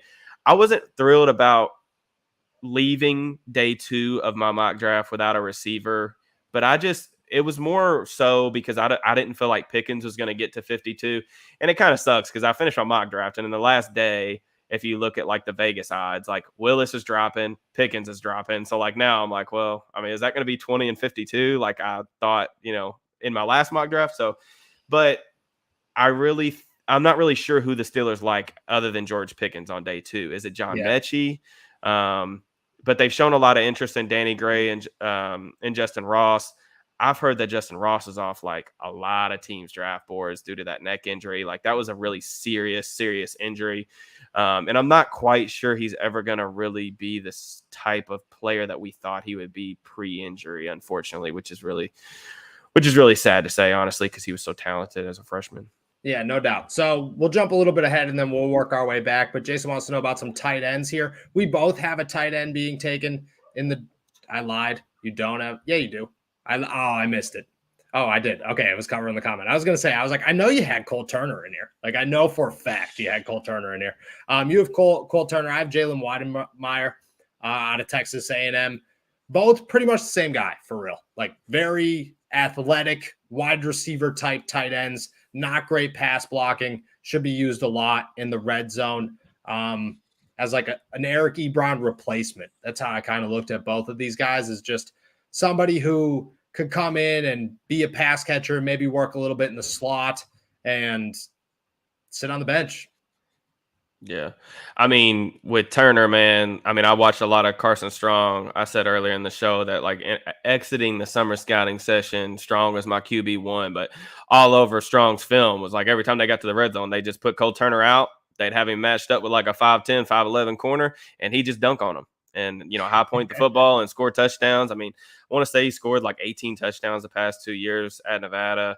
A solid athlete, a guy that can work the seams pretty well. I don't know if you're going to get more than like tight end 2 type of upside with him, but they lost Eric Ebron. Zach Gentry finally showed like some type of promise last year, but I still think that they may look to, at this point in the draft, like round 7, you find a guy like that scored that many touchdowns and has that high point ability in the red zone.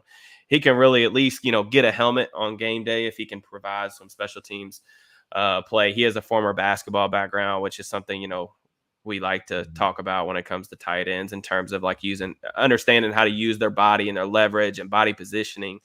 So I do like him. A couple other guys, like, I don't know if they'll take a guy. I mean, Jeremy Ruckert could go day 2. I think that's early. I mean, if they're going to take one, it will be in like 6 or 7, in my 7 opinion. probably. There's just so many other needs.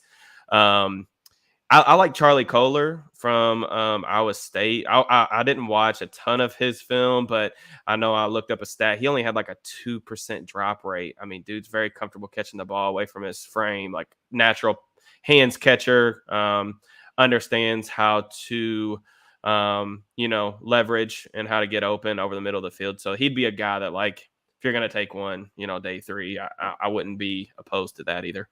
Yeah, so I'd say my big takeaway from the rest of my picks here is Joey Blount, safety out of Virginia. I like the whole story of him meeting with Tomlin at the pre-draft visit and saying like, oh, yo, look at this picture. Do you remember taking this with me? I told you that I was going to be in the NFL draft, and here I am. I think that's going to stick with them. I think Tomlin's going to be thinking about that late in the draft and going like, oh, I remember this guy for 2 reasons now, not just because of his film, but because of his story. And I think that they will, I mean, if he's there, take a shot at him. The 6th round, he might be gone by the 6th round. He could slide to the 7th. He's kind of like that middle, very late.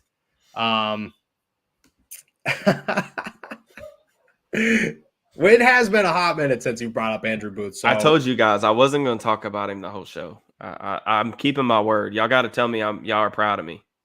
We are proud of you. We are proud of you. But I'd say Joey Blount stands out. Cam Taylor-Britt, you've talked a lot about Cam Taylor-Britt over the last couple of weeks. Very physical cornerback. I think that's just a good option in the 4th, especially because I have the Steelers passing up on that 2nd round, and I think you got to make up for lost time there. And I think that's an option for them. Your 3 middle guys, even Jacoby Durant might be the name that stands out. Anybody that, I guess you're only 2 middle guys, Eric Johnson, Jacoby Durant, anything that you think has some upside? Do you think Jacoby Durant could turn into something?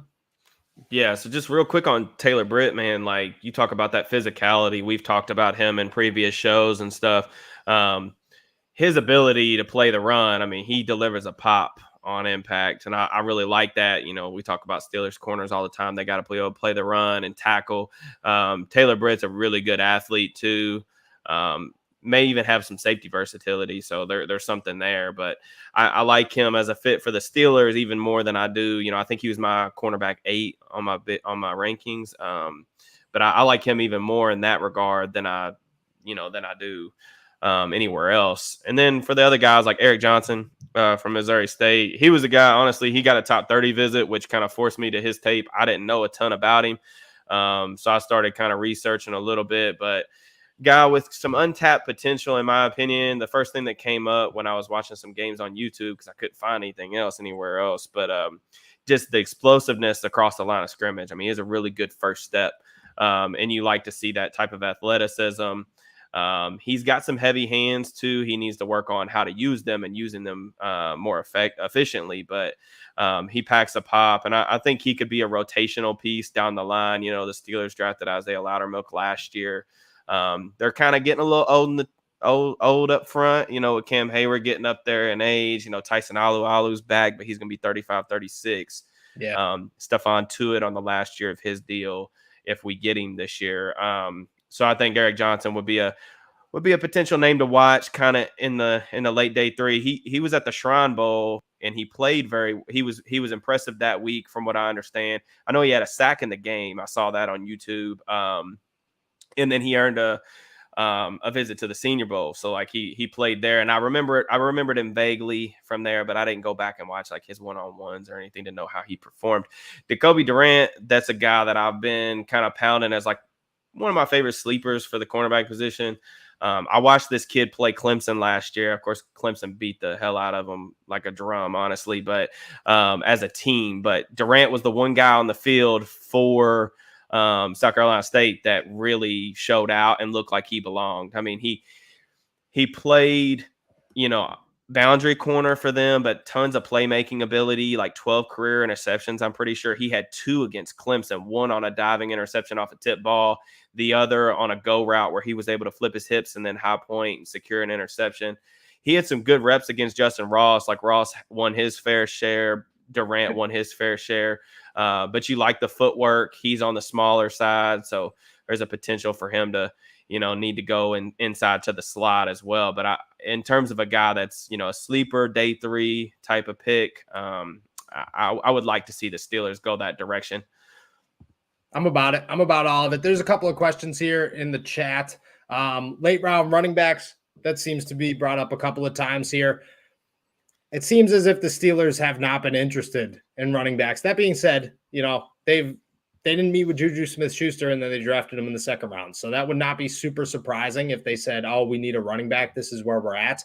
I also asked Tomlin during the pre-draft presser what his thoughts are on Snell and McFarland this season. And he said that Benny Snell is still a capable backup, but he did not have very positive things to say about Anthony McFarland, although he said availability. I also asked, what's your level of desire to add to the group? And he totally blew me off, which means that it's high, at least high enough to not say anything. I would say, what's his name out of South Carolina? Zaquadri White. That's a good name. Really impressed me at the Senior Bowl. Zamir White will probably be gone by then. Brian Cooks will probably be gone by then. What are some other options if you have any? I mean, I think they met with Hassan Haskins for Michigan. That may be a little bit too early. I don't know if he's going to be there for them when they look to take a back, because I think if they do, like you said, they haven't shown a ton of interest. And even guys that they met with at the combine seem to have kind of picked up steam a little bit, like, even James Cook, the Georgia running backs, those guys that picked up steam. Hassan Haskins is interesting to me because he's thicker built. He's not the biggest guy in terms of height, but he's thicker built, has good contact balance. He impressed me a little bit on film last year when I watched them. Granted, I will admittedly say, like, running back is definitely the position that I've watched the least of this year, because I just kind of understood that the Steelers probably weren't going to add another back because they're going to run the absolute wheels off Najee Harris like they always do with their backs. Yeah. A guy that I do like Tyler Algier from BYU. I'm sure Tyler, if he's still in the chat, he'll attest to this. But, plays with a little bit of explosiveness to him. Physical running back, definitely the type of back that they typically look for, like 5'11", like 215, 220 pounds. I mean, he's a absolute load to get on the ground when he starts moving through that second level. He's definitely a guy that I think that they could have some interest in. I'm not sure that they take a running back, though, even late in the draft. No, I don't believe that they do either. I think that they can approach somebody as an undrafted free agent. I think that a veteran signing is still on the table. But like you said, they're going to run the wheels off of Najee Harris until he's hurt in week 17. And then they possibly head into the postseason again without a starting running back, because that's what the Pittsburgh Steelers love to do. Kid out of Rutgers. Do you know the kid out of Rutgers? I don't know if I know a kid out of Rutgers. Don't think I've watched him. Dumped on that one. All right. Are we talking about Pacheco? I have seen him play, but I have no thoughts on him. You literally went, I don't know who that is. Oh, you mean Pacheco, which is not a name. I was trying to remember his name. I don't even know if I'm saying his name right, but I've seen stuff on my timeline of him, and I watched a handful of Rutgers games, but not specifically him. I don't have any thoughts on him though, really. So in the comment in the last 10 seconds or something, it has been brought to the attention that Willie McGinnis has now said that Matt Corral is the Pittsburgh Steelers guy, and they will go get him at pick 20. Can we just put this to bed now? Like, there's no way. That being said, Brian Backo of the Pittsburgh Post-Gazette also said that he believes Matt Corral is the Steelers guy. And I mean, I trust Backo. Like, I don't know what his inside sources are, but I would trust him more than McGinnis. That being said, I don't trust either of them at all when it comes to saying Matt Corral is the pick at 20. Hey man, anything can happen. Like we talked about earlier. I mean, there is like a level of uncertainty for us because they've shown interest in all of the quarterbacks, and they've spent so much time with all of them throughout the process. It's been nearly impossible to figure out how they feel about them in comparison to each other. I think we're all kind of under the impression that that Malik Willis is the number one target, but I'm not really sure in terms of like who that next guy is. But I mean, Matt Corral, I mean, I've joked with Tyler Weiss on Twitter a bunch about this, that Corral look at this Corral. No, there ain't no way, man.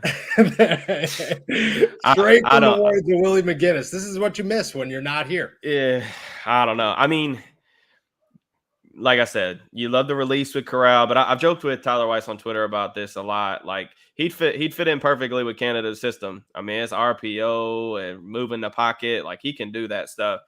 I have major reservations about how he's going to be able to read a defense. I mean, he is so far away from being capable or competent in that regard to being put on the football field. And just in my opinion, I'm really worried about how that's going to transition. And it does scare me whenever again, you're looking at a quarterback and you see a coordinator like Lane Kiffin, who's coached a lot of NFL talent, basically dumb the offense down to you and make it more simple for you. That really worries me in terms of like what he's going to be able to do at the next level. But again, I mean, we'll see. Like I said, I do not know that their second plan is Ritter. I don't know that it's Corral. It could be Sam Howell. I've talked about that. It's kind of probably the doomsday scenario, if you will, in my book. But who knows, man? Who knows? Yeah, who knows? Nathan has been pushing Corral on here for a couple of weeks now.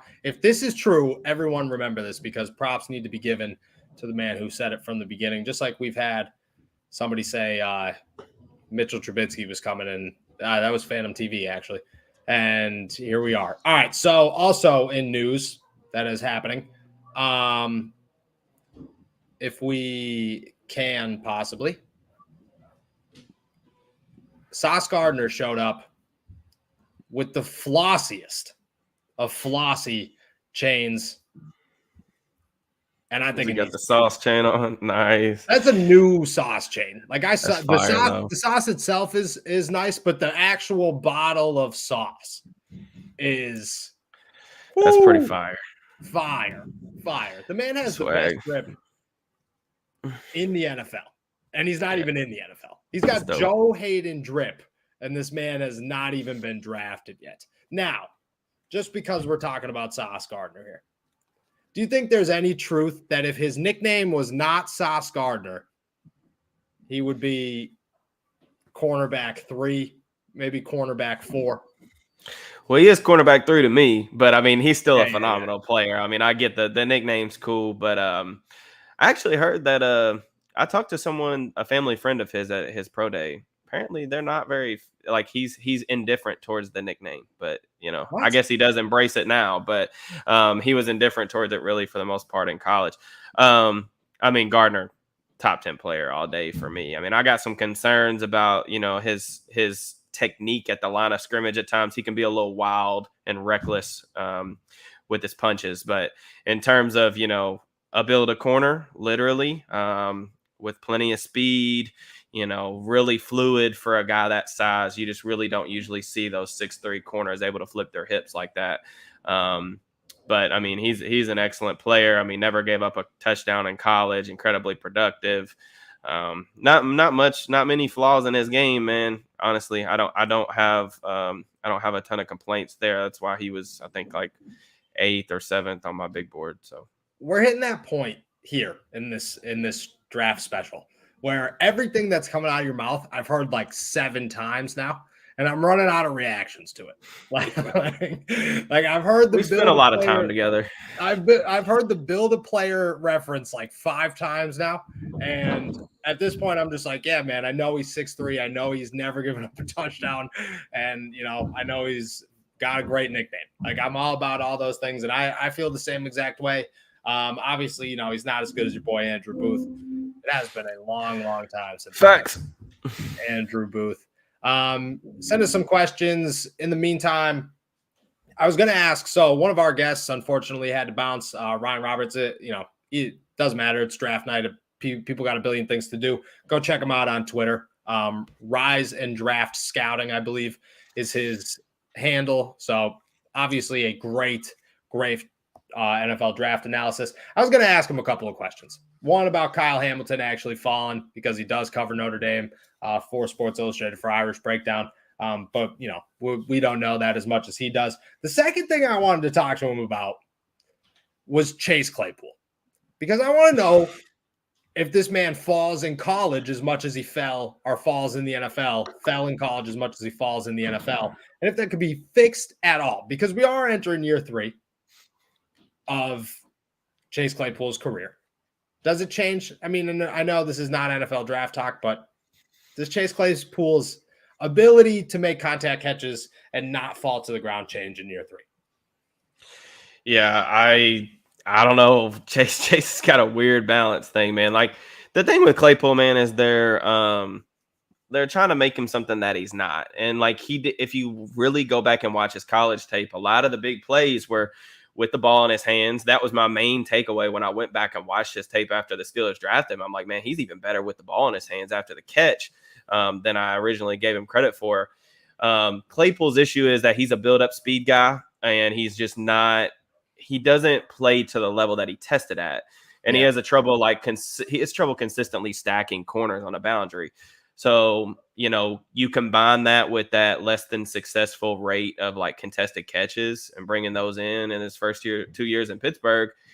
That's why you kind of get a little bit of a mixed review and some frustration there. So do I think that gets fixed? I don't know. I think the Steelers can use him better though. I would really like to see him transition into the slot. I would preach that all day long, especially if they could get a guy like George Pickens, who's played, he played X, he played Z, he played big slot in Georgia's system. If you could get Pickens and then throw him at Z and then put Claypool in the slot, now you're cooking with gas. So like, I really like that possibility. Me too. And I think Ben tossed that out last year, that maybe Chase can play in the slot. And then Tomlin and Canada were like, nah, that's not. They never did it. I think they did do it once in a while. And yeah, he spent like, but it was only like a handful of snaps a game. Like it just never was consistent. I mean, they went with Ray over him in the slot. And some of that could be too, like maybe, I really don't know. I mean, that was still something that I was frustrated with last year. Yeah, it made no sense to me, but I'm glad that it is an option. All right, Nathan's been pounding the table here pounding the drum here for some edge linebackers in this. Yeah, I don't know if the Steelers are going to take one or not. I mean, you could definitely see them wanting that third guy. I know they signed Avery, but he's not really a true edge. He's kind of a tweener. But, yeah, I mean, they met with Nick Bonito formerly at the Combine. I'm a really big Nick Bonito fan. I think that added weight that he's, kind of put on throughout the process, he's already shown he can test really well at that new weight. I'm interested to see how he plays with it because you talk about a guy that. Where do you think Bonito falls realistically? He may be there like 55, but I don't know if he gets out around 2. I mean, I look at him though and his explosiveness and that ability to get quickly off the line of scrimmage and threaten that outside shoulder of tackles. And then when you think about him putting on 10 pounds of muscle, then you're talking about some speed to power stuff. And if he's able to quickly convert that, that would be really intriguing to me. And then I've seen you in the chat talking about D'Angelo Malone.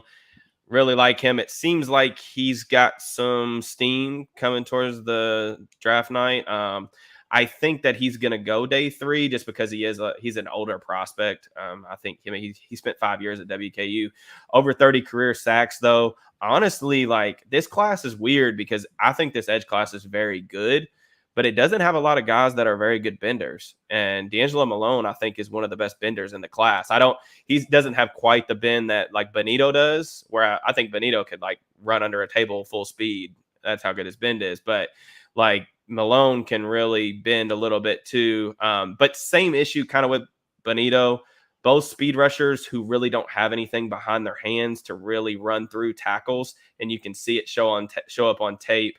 The question will be like, can they add that at the next level? I mean, something you got to work on with them. But if the hit rate for edge rushers outside of the first like top 50, very bad. Like it's the worst position. So like you're really taking a gamble there. How did Alex Highsmith hit it? What was Alex Highsmith's pick? I don't know what the number was, but 100, I think. Was he 100? Yeah, is he just an outlier there, or is there just like this? I mean, he's one of the better picks for an edge rusher at that point. I mean, you look at guys like there really hasn't been a ton. I mean, you look at like take the top 20 pass rushers from last season. Yeah. Brandon Thorne does a really interesting like true sack rate study, and he puts in there like where guys were taken. And I mean, like your outliers for elite pass rushers that weren't taken high is like Danielle Hunter, I think. Like, I mean, there's really not very many of them. 102, so I was close. But yeah, there's really usually with edge rusher, I mean, that premium position, it's like quarterback. I mean, you have to go get those guys early because we talk about you really can't. It's very hard to win as an edge rusher without being an elite athlete at the next level. Yeah. Tackles are way better. I mean, there's always a scarcity of tackles in the National Football League. College offensive tackles are bad for the most part. And if you don't believe me, go watch Liberty's tape because both those tackles, no disrespect to those guys, they're way better athletes than me, but neither one of them can pass protect worth a lick. I'm sorry.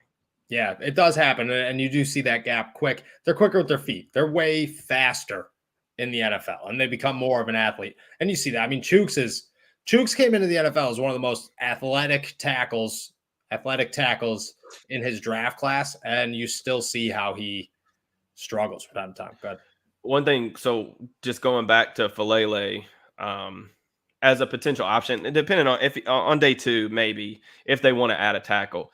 It's kind of interesting to me because Falele has some of the same issues that Chooks does in his technique in terms of like really struggling with inside counters and redirecting pass rushers. He's a very constant oversetter, and that's something that Chooks does too. So it's kind of interesting. And then Falele also has that snatch and trap technique that Villanueva used to use against guys trying to run through his chest. So like that could be something intriguing I'm sure that Tomlin's noticed that, but he has some really fun reps, when guys try to get their hands, on his breastplate, he'll just yank them down and trap them up against the turf. So it's kind of fun to watch him. He's got some interesting reps in pass protection, but it's still kind of up in the air a little bit. All righty. So we've talked NFL mock draft. We talked offensive line, defensive line, backup running backs. You want to know what we have not talked about? Giving away a Ike Taylor jersey. And I think it's about time we give away a good old Ike Taylor jersey.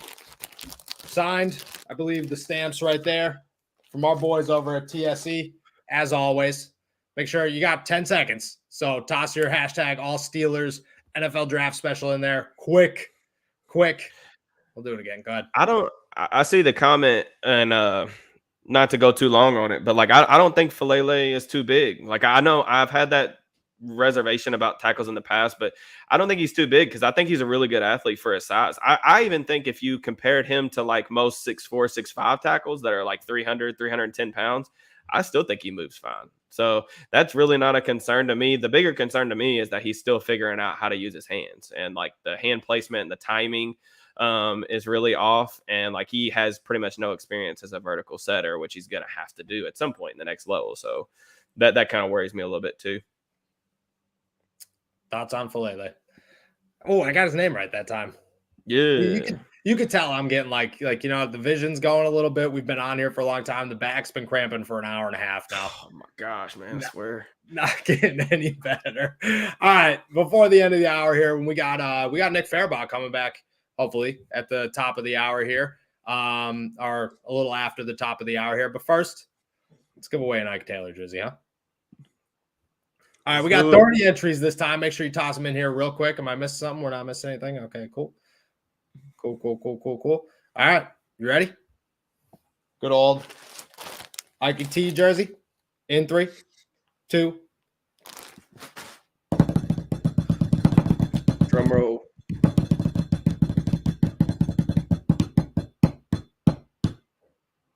Oh, good old Connor, my man. We appreciate you so much. Congratulations on taking home this signed Ike Taylor jersey, an absolute legend. For those of you who don't know, Ike Taylor is Derek's favorite player of all time. All time. Dude who made him fall in love with the good old football. So we appreciate you. If you have a Twitter, slide into our DMs on Twitter. If not, we will make sure that we get in contact with you at some point. I apologize to everybody who's tossing out that this is rigged. We appreciate you guys as well. We still got a Minka jersey to give away next hour, so make sure we'll give away that right before the draft kicks off. So I mean, we still got one more giveaway. Already gave away 2 jerseys, a handful of Manscaped lawnmowers. So we got more stuff coming for you guys. So stay tuned in. Wow, I mean, we're getting pretty close to draft time, so it's We are about that just time. about an hour out. We got one more commercial break here, and then we got one more guest, and then a Minka Fitzpatrick jersey right to send you into draft 1. So we'll be back in about 3 minutes. Cheers. How far do they have to get before they move up? Because if you don't expect them to slide to 20, where do you realistically expect them to start sliding?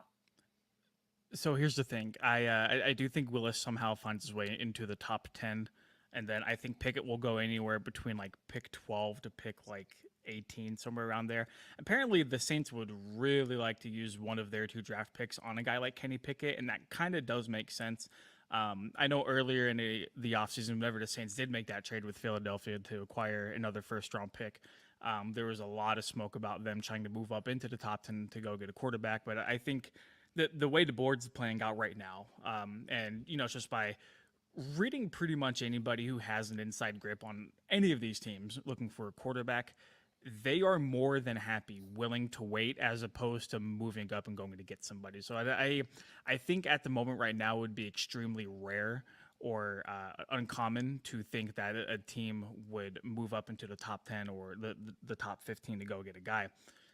So I don't think the Steelers would move up for a quarterback. Now, if we're talking like another generational dude, I whoever you want to throw in. I know people will think Derek Stingley may be that guy. I think maybe Kyle Hampton will be that guy. I know we just talked about Terrell Edmonds coming back, but that's only on a 1-year deal.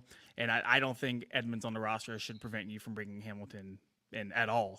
Like at all, especially if you're going to extend Minka. No, definitely not. Good. I do think that they will move up, though. I don't know if I agree with that one. I think that everything I have heard and then kind of saw yesterday at the Tomlin Colbert press conference was that they aren't going to reach on a guy, but they want a guy. And they've done everything that they can to go get that guy. I think it's going to come down to value because, I mean, Colbert confirmed that they're going to make phone calls to see what the value of a trade is to move up or to move back. As he should. Yeah, as he should. If Malik Willis, I think, slides out of the top 10, I think the Steelers are going to go and try. They haven't been in love with anybody else as much as Malik Willis in this draft process. And I think that will play the biggest role in them saying, okay, look he's our guy. We want him. We're going to stick to this number. If he hits this number, which I believe that number is 12 right now. Yeah, if he hits that number, I think that he becomes okay, we have to go get him immediately type situation. Now, obviously, there's other guys there. Derek Stingley starts falling. Kyle Hamilton starts falling. You start adjusting on the fly, and they do that. They're going to mock their entire first round. If we had pick 1, who would we pick? If we had pick 2, who would we pick? And I'm sure Kyle Hamilton, Derek Stingley, and Devin Lloyd are very high on that list. But if Malik Willis falls and they feel that's their best bet, I think they could go get him.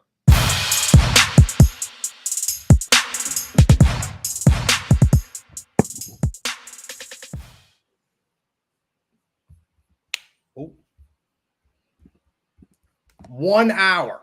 We are 1 hour, 59 minutes now away from the first pick in the 2022 NFL draft. Any thoughts, any changes on who you think's going first here? Oh, Derek's got stuff going on here, so that's okay. I still believe it. That being said, it's been dropped in the comments here. Make sure that you're still continuing to drop hashtag all Steelers NFL draft special. We will be giving away this Minka Fitzpatrick signed jersey from TSE at the end of the hour, sending us right into the NFL draft. Somewhere in these comments around the 412 has dropped that the betting odds have significantly changed somewhere for Kenny Pickett to fall to or land with the Houston Texans. So started at, I believe, which is in here as well, 3-hour difference, plus 2,000 to plus 8,000. Davis Mills is still their starting quarterback. Still their starting quarterback. That being said, at what point do you start thinking that you need another option, because Davis Mills isn't a proven guy by no means? Could change a lot for the Steelers. Are you back here with us there, Derek? Yeah, we're good now. All right, work. Just trying to make some time up here. Plus 2,000 to plus 800. Davis Mills sitting there at their starting quarterback. Do you believe that that's an actual thing? Hey, Zach, is that just to the Texans in general, or are we talking at 3? We're not talking at 3, right? We're talking at 13, I'm guessing. There ain't no way. It would have to be 13. There's no way. We ain't talking about 3, right? There's no way it could be 3. That's interesting. I don't know. We'll see what happens. I mean, I think that's asinine, though. Oh, yeah. I think that anybody, Kenny Pickett to there. Does it make sense for a quarterback competition battle? I mean, they said that Mills is their guy. Maybe they don't want him to be strictly the guy. Kenny Pickett's ready to start. So I mean, but you look at Davis Mills last year. I mean, you pit his numbers up and like what he was able to do with the Texans against the other rookies in the class. I mean, he fared pretty well. I mean, he honestly was one of the better rookie quarterbacks in terms of consistency, especially turned towards the end of the season. Now, do I think that he's like a long-term starter option? I'm not really convinced of that, but I did think that he was a day 2 option last year that could eventually earn a starting role in the league, at least as a bridge guy or a spot starter, which is what ended up happening with Deshaun Watson's legal issues. So, I mean, that's certainly interesting. I will tell you that I stood next to Lovie Smith during Desmond Ritter's throw-in session at Cincinnati. So, like, I mean, there's at least some level of, work being done on their end for quarterbacks. So we'll see. We'll see what happens. That's interesting, though. That is interesting, to say the least. If he goes at 13, say that's the first one to go, does it change anything for the Pittsburgh Steelers? I don't know what it would change, but do you think that so let's just put this perspective out there. Not even 13, but say Kenny Pickett goes first as the first QB off the board earlier than, the Steelers or the Saints. Do you think that sets off alarms in New Orleans that says, hey, we got to go get our guy right now? Yeah, I mean, it kind of depends on how they view Kenny Pickett and how we think they view Malik Willis. But I do like we've talked about. I'm just interested to see like what the trigger point is to trade up and get a quarterback. Like, what does New Orleans think about? What's the value there where they're willing? If Malik is there at 10, are they willing to go up? Those 2 first-round picks give you a lot more flexibility than what the Steelers have with just 1. So, they could create like a bidding war. We'll have to see what happens with that, but it's going to be very interesting to see. Like I said, I have a feeling that they're going to start working the phones if Willis gets past Carolina. I really hope that they don't give up next year's first-round pick to go get him. I understand it's a quarterback and I understand the tools, but like, I mean, even if you're going to take a quarterback and you're obviously not going to take one next year and what should be a really good quarterback class, giving up another first for him, man, is just, I mean, that has the potential to be very, very devastating in the long term if you're not able to develop him. So that's a risk that I'm not comfortable taking right now. So I hope that they're able to, at least if they trade up, it'll be something like in your scenario where they give up a second this year and a second or a third next year or something like that, to where, yeah, you lose a pick, but, you get your guy. And if you feel confident that, that's your guy, then by all means go do it. I would prefer to keep the first round pick for next year, please. Yeah, no doubt. What is that value? I guess that's a good way to turn here is what is the value? Okay. You trade up to, I guess the pick would be 6, Carolina or the Giants. So like, say you're trading to 8, the 8 of the Falcons, 7, which is the Giants. That's a first round pick for next year. That's okay. What about 12? What do you believe 12 would be? I'm looking at the chart right now. 12 is 350. 12 is 350 points on the trade value chart. Pitt's 52 pick in the second round is 380 points on the chart. So that pretty much works out perfectly. Now you got to remember too, like I know everybody's going to reference the Devin Bush package to move up to 10, like they did a couple years ago. There we go. But you have to remember there's always a tax on quarterbacks. If teams know that you're coming up to get a quarterback, they're going to tax you on it. Like you can look and see, like that's just how those things work. So, I think there's a very good chance that they'll end up paying a little bit more for that. So we'll see what happens. We will see what happens. I don't think a trade into the top 10 is even realistic for the Pittsburgh Steelers. I think 12 could happen. A tax for 12. I mean, that depends on Minnesota, I think that you could toss a little fluff in there, and be like, oh, here's a 6th. Here's next year's 4th. Let's make a deal happen. But I think that anything below 12, you're just going to be wasting time. The one team we have not talked about being in this mix here is the Seattle Seahawks, and that has faded to almost nothing. I don't even know, like we're done with questions here. If you're the Seattle Seahawks, are you comfortable enough, you as a person, comfortable enough to head into the season with, or at least the summer, with Drew Lock being your guy? I mean, I can't imagine that they are, but maybe there's some Baker Mayfield interest. I'm not really sure about that. We'll have to see. I just don't know if Seattle's ready to turn the page that quickly. I will say that there has been, like, I follow a couple Seahawks guys. There has been some interesting stuff surrounding Desmond Ritter to Seattle. And I don't know if I don't think that that's at 9, but I do think it could potentially be one of those things where they move back into the first round. Say if Pittsburgh goes up and gets Malik Willis, and that leaves Desmond Ritter kind of on the board, you could see a team like Seattle or maybe even Detroit come back into the first round to grab Ritter. Or, good old Geno Smith. Legend. Geno Smith there. Definitely our building team. I agree with that one. All righty, so to talk probably more quarterback, maybe a little sleepers here, we have a great guest to round out the last hour here, or to kick off the last hour here, we should say. Pittsburgh Sports Now. Thought he was going to be in the media room, going to give us a little insight before we all got there, but it's all right. He's chilling in his room over in Oakland. One of the best football minds out there. Y'all can say whatever you want about Derek, but this guy matches up leg to leg. Derek, no disrespect there. You are the best, but leg to leg. Another phenomenal, insightful, knowledgeable man, someone I'm proud to call a friend, our boy from over at Pittsburgh Sports Now, Nick Farabaugh. What's up, guys? What is up? I'm here with two of the dudes that I think are some of the best here on the Steelers beat. Noah doing all the kicking stuff over in the South Side. Derek doing all the best draft stuff, I think, in Steeler Nation right now. I'm here for it. We first off, hope you did well on the final. For those of you who don't know, Nick does 9 million things when it comes to covering football. And on top of that, he's a student. So round of applause there. We feel you. We appreciate you. We started off all of our guests here with the same question.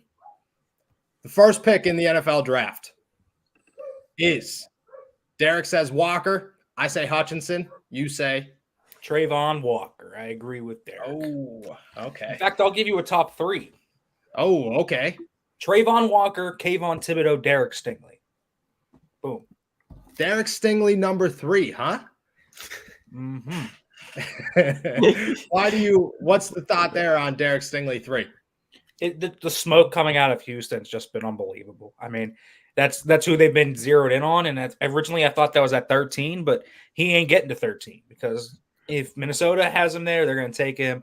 Other teams are going to take him. So they're going to take him at 3, man. I really believe that. I truly believe that. That Derek Stingley is going to become a Houston Texan. I'm about it. Have you seen Sauce Gardner's chain? Has that influenced you at all? It has not. Derek Stingley has always been corner 1 for me. I've always been a Stingley corner 1 truther. So, Alrighty. Whoa. Hold up here. A Derek Stingley cornerback 1 truther. Do you know who you're talking to right here? I do. This is Andrew Booth's biggest fan. Okay. Well, as Derek knows, I love Andrew Booth as well. He's my corner 2. And in fact, during that Pro Football Network mock I had the other day, I was a media mock, And I was in this mock. Were you in this too? So I was in this mock, and I DM'd Derek, and I was like, okay, Booth's on the board, and guess who else was on the board? Malik Willis. And it's like, I'm like, Derek, who the hell do I pick, dude? Like, do I pick my dude Booth, or do I pick Malik Willis? And first thing he said was Booth, and I was like, I'm thinking. I thought about it for 5 more seconds, and I'm like, screw it, Booth it is. And so I picked Booth over Malik Willis. I'm about it. Derek probably would have. He would have shed some tears if it was Malik. Yeah. I mean, I like I said, I have Stingley like right behind. I really have those top 3 corners graded pretty closely together. Stingley's right behind Booth for me. I mean, you talk about just like a pure press man technician. I mean, that dude just has it. He was born to play the cornerback position. You talk about guys with like superstar type of potential at the next level.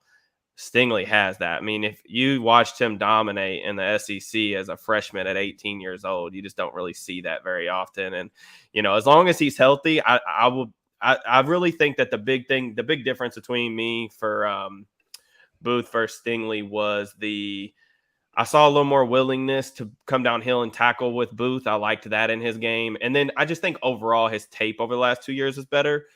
But, I mean, there's no denying that, like, what Stingley did in 2019 for that championship team. I mean, you can't teach that. I mean, the ceiling is, I think both of them have top 10 NFL corner ceiling. And I definitely see the Houston smoke. I mocked him there as well this morning. So I think it's a good fit. Lovie Smith, I mean, he's a defensive guy. That's a defensive cornerstone right there. Yeah, dude. I keep saying it though, but I think if Stingley really hits his ceiling, we're talking about Jalen Ramsey level player right here. I mean, we're talking about that special type of player. That's why I have him as corner 1, because we are talking about a really special player if he really pans out completely.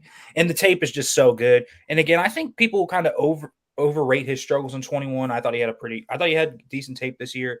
I thought you could tell he was hurt. Yeah. Too.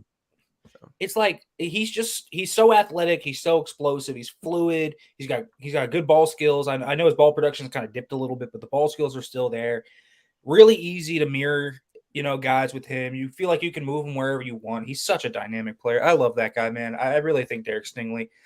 That's why I actually really like that pick at 3. I think Derek Stingley is a really nice pick for the Texans, and they need a cornerback so bad. So that's a good pick. Yep. When it comes to the Steelers pick here, obviously quarterbacks are the mix. When do you, and we'll finish off here with your first prediction here. We won't start with it, but where do you see the quarterbacks going? We just had a pretty decent conversation about how the Houston Texans, at least betting odds wise, are gaining traction to land Kenny Pickett. Do you think he's the first quarterback off the board, or do you see it going a different direction here? Yeah. So there's a lot of ways I think this could go. I think Malik can go as early as 2. I still think we're moving away towards that train. So he could go as early as 6. Kenny could go at 6. It all depends on what the Panthers are thinking. Are they a Kenny team, or are they a Malik team, or are they tackle? That's kind of the question. I look though at Malik probably as the likely first quarterback off the board. But I can see, any of Pickett, Willis, or even I think Ritter has an outside shot here to be QB1. I think that there is like an outside chance that Seattle just completely goes off the wall and takes Ritter at 9.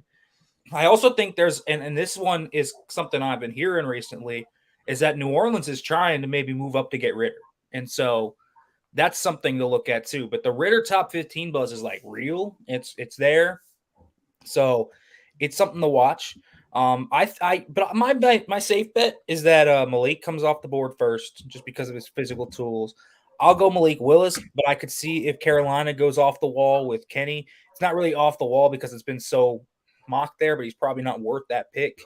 And then, Malik's just got those tools where you feel like someone's going to come up and get him.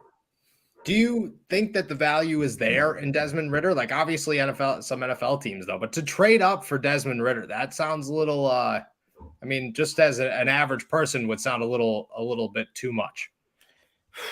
Dude, trading up for Desmond Ritter is a crazy proposition. I get people that like him as QB1, and I see it. He's got great mental game. His eyes are fantastic. He gets to his spots when he needs to.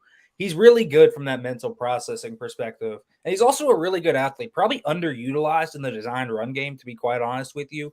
Like, he can really go. I feel like he was underutilized there. So that's something where you can break it off a little bit more. He's also got upside because he's not a complete project either, but he's also not completely finished. But the issue is, it's kind of like, okay, there are all these positives about Desmond Ritter. He's a really good leader. He's good off the field, like so much. And then it's just like, but he can't throw the ball accurately, like at all. And like, I hate to say like he has all these pros, but the cons kind of outweigh it. But like, if you can't throw the ball accurately, like a lot of that just kind of really doesn't matter. Like, you have to deliver the ball where it's supposed to go. And then the mechanics aren't good because he doesn't really throw it the anticipation in the first place. And then when you kind of pair that with his long delivery and long release, he's consistently late, even though he processes it well. So he's going to get caught in the NFL coming a little late. And I think he's going to get picked off a little bit more in those hole shots. He loves to cover 2 hole shot, but he's late because he's that beat late. I think there's a lot that goes against Desmond Ritter. I think he'll be a starter at the NFL level. But I think you got to throw the ball accurately. It doesn't really matter if you can't get the ball there accurately. It really is just that simple. Sometimes football is a very simple game. If you can't deliver the ball accurately, man, there's not a lot I can do. It's really that simple. Very true. Derek, what you got? Yeah, I mean, we've already talked about Ritter a lot, but I mean, it's really just a matter of how comfortable you are, how comfortable your quarterback coach is, your offensive coordinator in terms of developing him and his mechanics. I mean, that's the struggle with him. Can you get him to stop throwing with such a wide base? Can you get him to properly transfer that weight?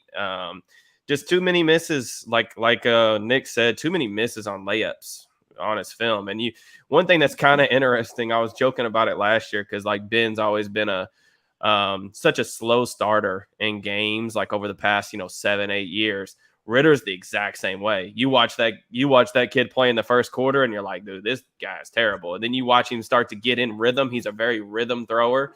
You watch him get in rhythm and get some confidence going.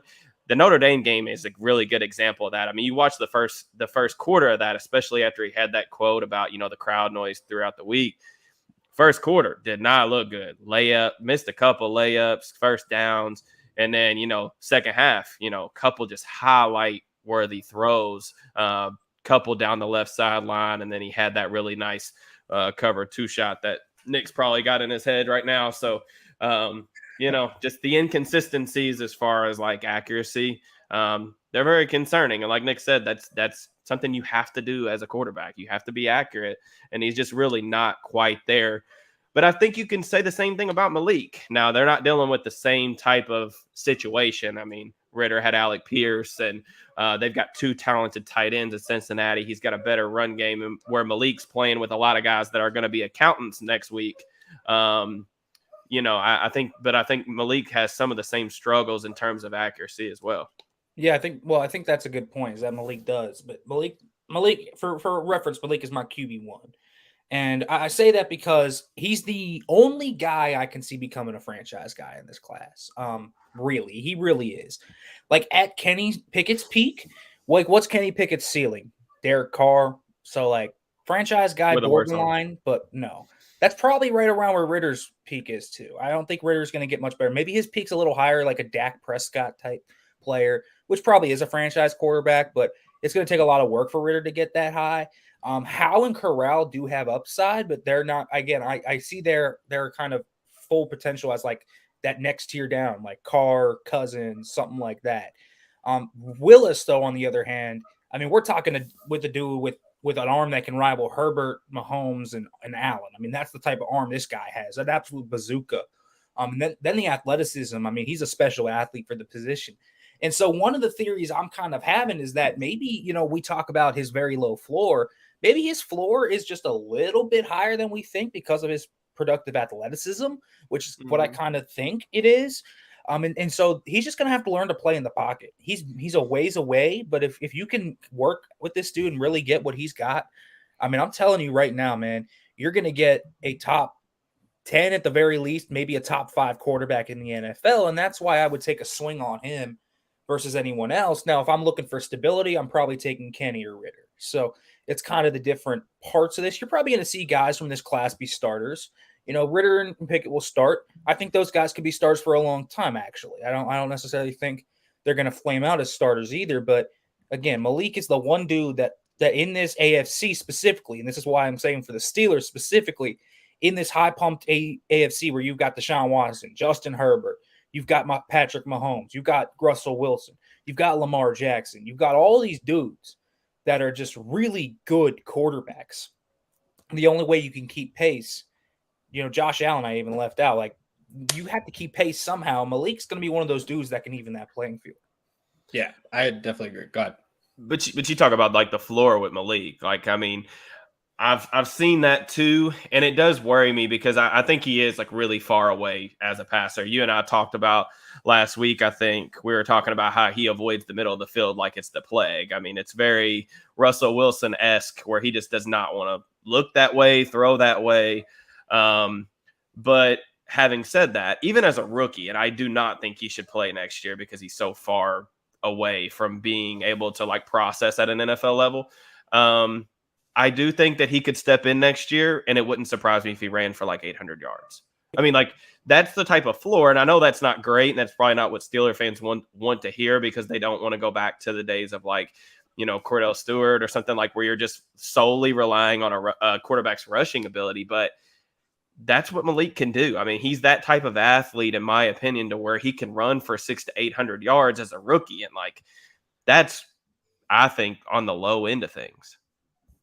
Yeah, I think that's a good way to sum it up. And I think Malik's one of those guys where you're hitting the home run or, boom or bust. But I do think that he has that floor where he can at least be somewhat usable. And again, the comp for him isn't Vic. It's not Lamar. I mean, I thought the best comp for him I saw drafting was Cordell. Honestly, like that made sense to me. So that's the type of guy I think he is. So I just saw a tweet. You just sent me a tweet from Jerry Dulac of the Post-Gazette who says, keep an eye on this name at number 20, Devin Lloyd, linebacker, Utah. We've talked about this before. Derek says, no way. He's a West Coast guy. They won't touch a West Coast guy. Do you think that's a realistic possibility? And if not, do you see the Steelers looking at linebacker throughout this draft? One second. I'm recalling a conversation that you and I had at the Combine where you're probably thinking of the same thing about Devin Lloyd, but I'll let you continue. I'll tell you what, man. So I did have a conversation at the Combine with, I'm not going to reveal who it was, but it was with a Steelers coach who had said, quote unquote, Devin Lloyd is a bad mother effer. That's what I was told by that coach. And so this one, I mean, it makes sense because of that. Like, I'm not surprised they like Devin Lloyd. He's big, he's physical, he's fast, he's got range. I mean, dude is everything you want in like a prototypical, just absolute Megatron of a linebacker. Really fun player, man. But I keep saying this, like, I don't have any reason to go against my common knowledge of if you aren't there at their pro day, why should I consider you in the first round? Like, until Kevin Colbert surprises me and goes Ziggy Hood on me again, I'm not gonna take that bait. I don't think it's gonna happen. Now, linebacker could be a pick for them throughout the draft. I think that's theoretically possible.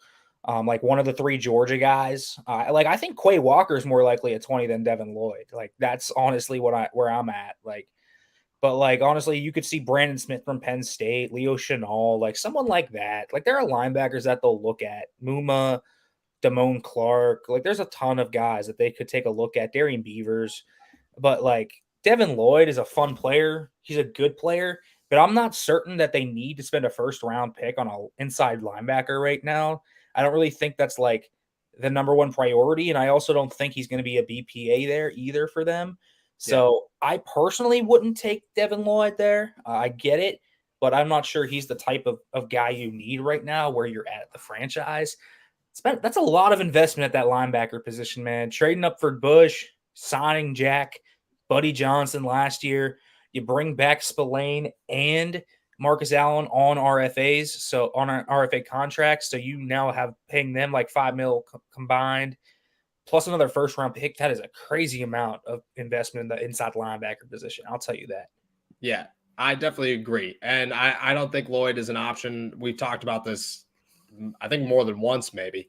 There is a question in the chat, though, here. Devin Lloyd or Dean out of Georgia, obviously. Who do you, if you had to pick one, who do you believe is better? Well, I'd pick Devin Lloyd. I liked Nakobe Dean, but I think Lloyd is a little bit more ready for the modern NFL. Now, Dean's better in pass coverage, which is definitely something to look at, but I think that's where Lloyd made his biggest jump this past year. And I think Nakobe Dean is quick. He's fast, but I don't think he does a great job of, shedding blocks. So you're going to have to get a guy that shoots gaps and everything. And you better have a good D-line for him. He's a little undersized, which will hurt him a little bit, but he's great in the pass game, which is going to be what his biggest boon is. I take Lloyd, though. I think he's a more all-around ready guy right now, and I think he's going to be a really solid player. So I really like what Devin Lloyd brings to the table. I think he's a true first-rounder, Devin Lloyd is. I think Nakobe Dean's more of that top second-round thing, but I think Lloyd is really just an all-around guy that has really improved his weaknesses was coverage, and he really became a really good boon, actually, in that area for Utah. Yeah, I would agree. I mean, we talked about Devin Lloyd. I think we were talking about I mocked him to the Patriots. I love the length. That's one of the big differences between him and Dean. I think the length shows up on tape too when it comes to like block deconstruction. I even saw a couple of instances where that length showed up in passing lanes. Like you said, Lloyd really took a jump, in my opinion, in terms of like playing the pass this year. And I thought that was really what set him apart, along with the versatility. Like Dean is a really good blitzer up the middle, and Lloyd can certainly do that as well. But Lloyd's ability to kick outside, I mean, this kid has some legit pass rushing chops that I was honestly surprised because I was going back to look. And I mean, I can't find any evidence that he was ever an edge guy or a pass rusher, but like, I mean, I saw some ridiculous like cross chop moves and everything else, stuff that you just normally don't see from an inside linebacker. So in that regard, I talked about while they're close, I do slightly prefer Leo Chanel to Nakobe Dean, and that's really because of those issues stacking and shedding blockers, particularly at the second level. So, but yeah, all good players though. All good players. Good. Do you have more to add there? Chanel, man, Leo Chanel gonna go probably in this. He's probably gonna go that second round, third round, but man, I have him borderline first, so we'll see. We'll see. That's another one of Derrick's guys here. Well, when it does come to the first round, though, and I asked this one to Ian Cummings in the first hour, but I'll ask you again because I think you got that right mind. Who's your sleeper here in the first round when it comes to the first 32 picks? For the Steelers or just to creep it? Go both. Okay, both. Steelers, you guys want a sleeper that I think people are still trying to not be real about? It's Lewis Cine. I think that's the sleeper. I think Lewis Cine. Actually, I think if they don't go quarterback, I think they're going to go with Lewis Cine. That's my prediction. If it's a non-quarterback pick tonight, it's going to be Lewis Cine. I believe. Where do you see Cine in your like when you look at the safeties? Ian Cummings said first. Derrick, I believe you agreed with him or said pretty close to first, third. I said third, and that's if you consider Daxton Hill a safety. Well, I'll acknowledge that I think Daxton can be a corner and even a boundary corner at the next level. But I like Cine. I don't quite have him above Hamilton like Ian does, but very good player, first round grade for me. Yeah, so I'll say this: I have Cine as my safety too. I like this guy a lot. Top 25 player on my board. I would take him here. He'll probably go in the first round, maybe to like the Buccaneers or something like that. But I don't think 20 is too early for him. This isn't a Terrell Edmonds situation. This is a guy that's legitimately, if I was ranking one of, the top 5 smartest dudes in the draft, Cine would be one of them. Just a uber smart player, uber athletic. He's got all the tools you want. So I think he's worth that 20th overall pick. I think he's really good too. On that safety board. Obviously, Kyle Hamilton's going to be safety 1, but I think Cine is so good. Now, you want the surprise player to sneak into round 1, huh? Yeah. Tough one. See, I think there are a ton of candidates here that could sneak in and be the, oh my goodness, are you kidding me? Like pick of the day. That sounds like you have a list, and that's I think Quay Walker is going to be one of them. I really do think he's going today. I think Quay Walker is going to surprise everyone. The people are going to be like, Quay Walker is going.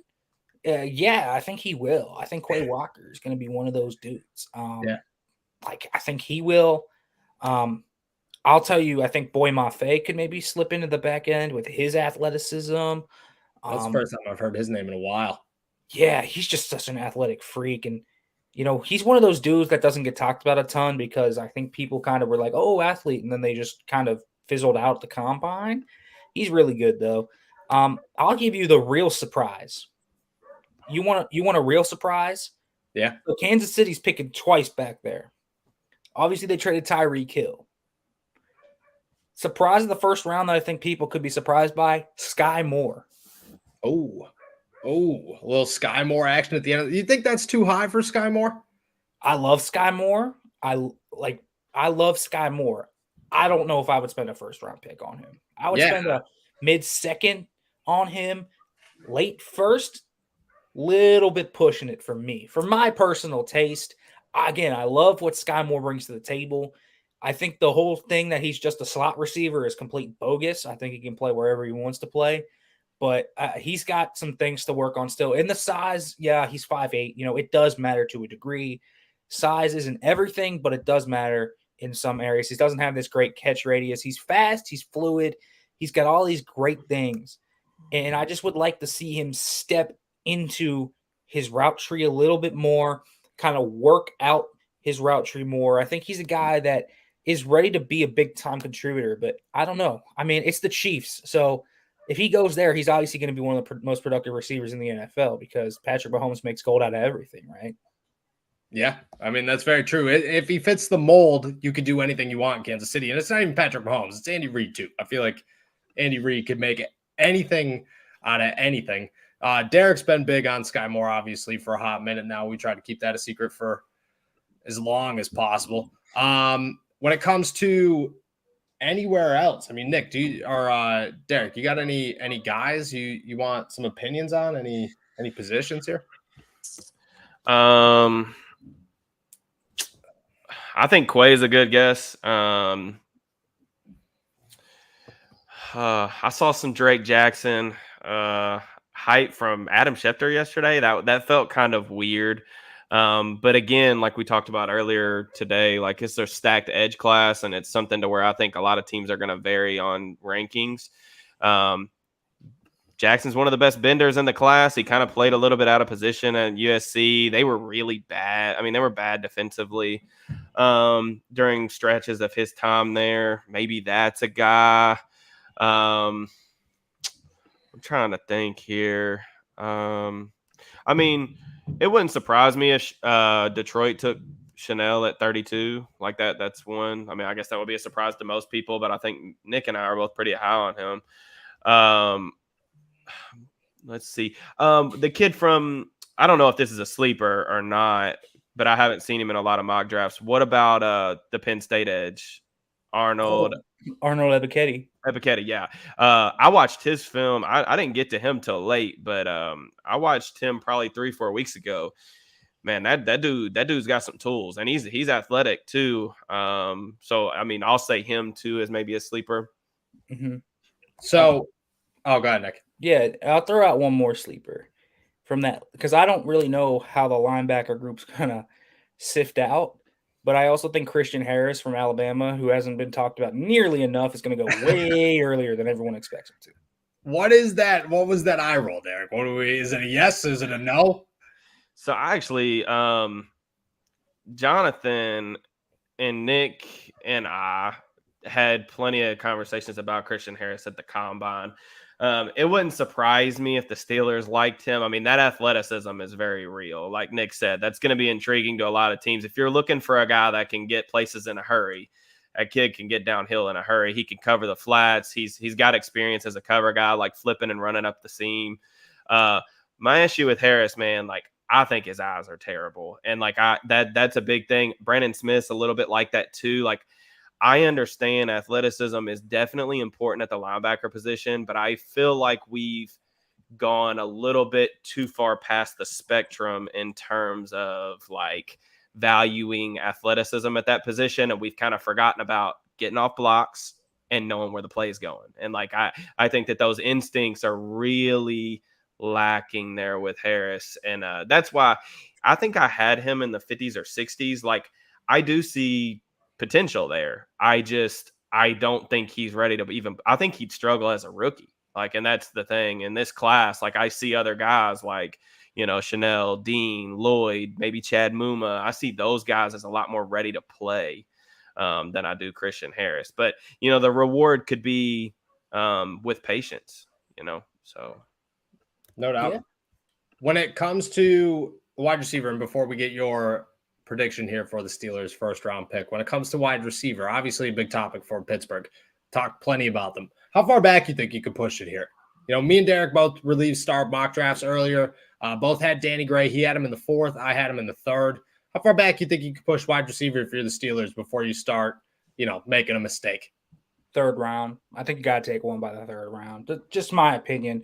I think that they don't have to double down anymore. I think if Miles Boykin helps alleviate that to a degree.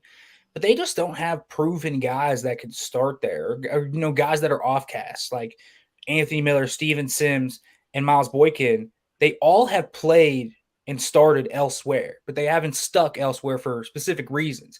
Doesn't mean Anthony Miller can't be a solid backup. Steven Sims can't be a fine backup. Miles Boykin can't be a fine backup. They can be. I just don't want them to be my top 3. I want Deontay, Chase, and a draft pick. And so I would say 3rd round, and especially, and this is what I did in my mock today. I released my mock when I had them trading up from Malik Willis to 12, and they traded away the 84th pick. I said, regardless of what happens, that 2nd round pick is going to be a receiver. If they trade up, because regardless of where they're going to trade up, they're going to have to give up one of their day 2 picks probably. That day 2 pick then has to be, in my opinion, and I hate doing this to positions, but I feel like it is an urgent need, and I feel like they need a 3rd receiver. I feel like that day 2 pick, if they trade up and have one day 2 pick, has to be a receiver. It has to be a receiver.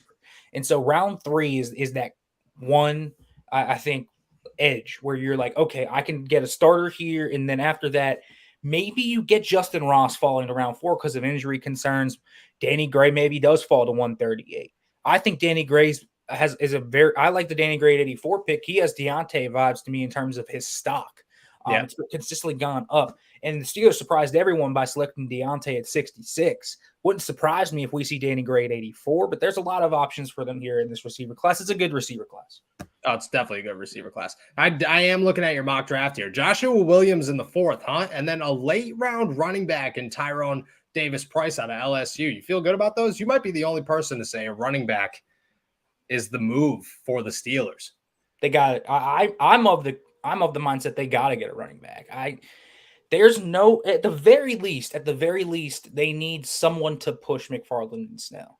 Trey Edmonds ain't that guy. I'm sorry. No. I love Trey Edmonds. He's just not that guy. He's essentially a guy they can call up from the practice squad for special teams purposes, or if Derek Watt gets hurt. That's what he's there for.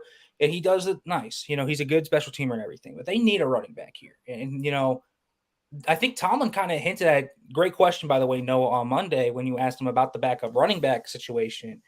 You know, I think he hinted at it that we're going to add competition here. Now, that could be for the UDFA process, but I think also I could see them doing both, drafting one and adding a UDFA. In fact, I think that's what they do end up doing here. So I personally think, you know, Tyrion Davis-Price, I think, is a really fun player in terms of his size, 6 foot 219, so a Steelers player for sure at the running back spot. But he has burst and he has some speed to him, and he's built nice. He's built well. He's got some really good vision. I think he's got some soft hands. I think he's a nice, compliment back. So I think that's the type of guy we look at. I think running back has to be the move. It's not even let alone, I think they should take the tread off Najee a little bit, but not even just that. What if Najee gets hurt? I mean, if Najee gets hurt, what are they going to do? So they need someone there to at least be the cushion in case Najee goes down. And I think Davis-Price could be that guy. Listen, me and Alan were talking about this on Draft Talk the other day, and we were saying, What if like James Cook or someone like that falls to 138? I mean, do the Steelers seriously think about drafting a running back in that 4th round? I mean, I think it has to be at least a possibility. Maybe not, a super big possibility, but if the right guy falls to you, do you at least consider it? I think you have to a degree. I agree. Go ahead, Dak.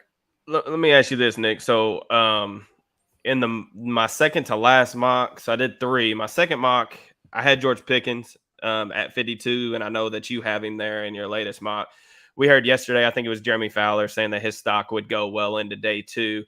The Steelers have spent a lot of time with him. Frisman Jackson put him through the drills at the pro day. They had formal and informal meetings with him at the combine. But I asked, I asked someone on Twitter yesterday or a couple of days ago about, the character stuff. Is it real? Is it smoke? What is it? And the only response I got back was bad. And I said, that bad? Question mark. He said bad. So I don't know, but obviously the Steelers have spent a lot of time with him. So they're probably more comfortable with him than most teams. My question is, and the reason why I wanted to come away with a day 2 receiver as well. And I was so mad that I didn't, but I just don't know who they would go to if Pickens is off the board at 52. Like, my mind immediately goes to, like, if say 8 receivers go top 50, Sky Moore is off the board, George Pickens is off the board, Dotson's off the board. Is it John Mechie? Like, to me, the value, I'm not sure the value really matches the player there. Like, I think Mechie's a solid player, but I think he's got wide receiver 3 career-wise written all over him, and I'm just not sure. I'm not sure where they would go. Do you have another name in mind that you would think they'd turn to? So if we're assuming Pickens is off the board, you probably think Christian Watson's off the board. I'm saying like the top 8, so Watson, Moore, plus the Watson, top 5, Moore, Dotson. and Pickens are gone. Okay. Yeah. So I'm thinking, Mechie makes sense. Wandale Robinson. They were, Brand Hunt was at that pro day for Kentucky. Could be an interesting player. Now that one I think has disaster written all over it, but I think it's a possibility. I think I'll say this, man. I think Alec Pierce is a possibility here. I think he kind of fits what they need. Can work inside or outside as a big slot type.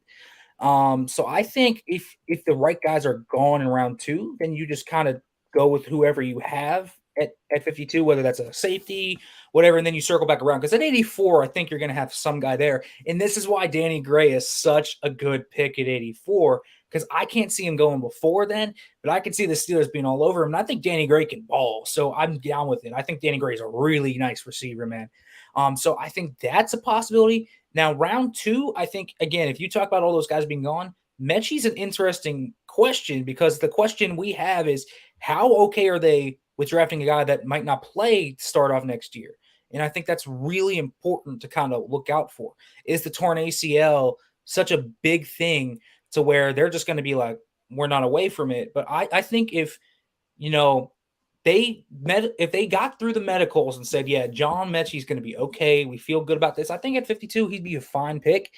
I think that could happen, but I wouldn't be surprised if they waited to 84, where they could probably get someone like Justin Ross, Danny Gray, Wandale Robinson, Alec Pierce. That feels like the right range to me in which they would look for those guys. So I feel like they're going to come away with one on day 2. But if the scenario that you says happens, it's going to be in round 3. Could see it in round 3. All right, Nick, before we send you off to go cover the NFL draft, I know you released your mock draft and you want Malik Willis, but is it Malik Willis? And explain to us the trade that you have going on there. Well, I truly do believe it's Malik Willis. I think that he's the diamond of their vision this year, if you will. And I just think it makes so much sense for them with what they've done the whole process. And again, the trade is trading up with Minnesota at 12, giving away 84 this year in the second next year, along with the 20th overall pick. Again, that's not that hefty of a price to pay if you think this guy's the guy. It really isn't. You keep the first next year. You trade up 8 spots. You still have 52, so you can still fill another hole, whether that's receiver. I think that should be receiver, but whether you get, a BPA pick there, whatever. So you keep most of it intact. I think it would look good. I like that pick. I think Malik Willis is going to be the pick, and I also think if they sit at 20, I think this is when we get into interesting territory. If Malik Willis comes off the board, then we have to talk about intrigue. And I will say this, kind of what I've heard and what I think is going to happen.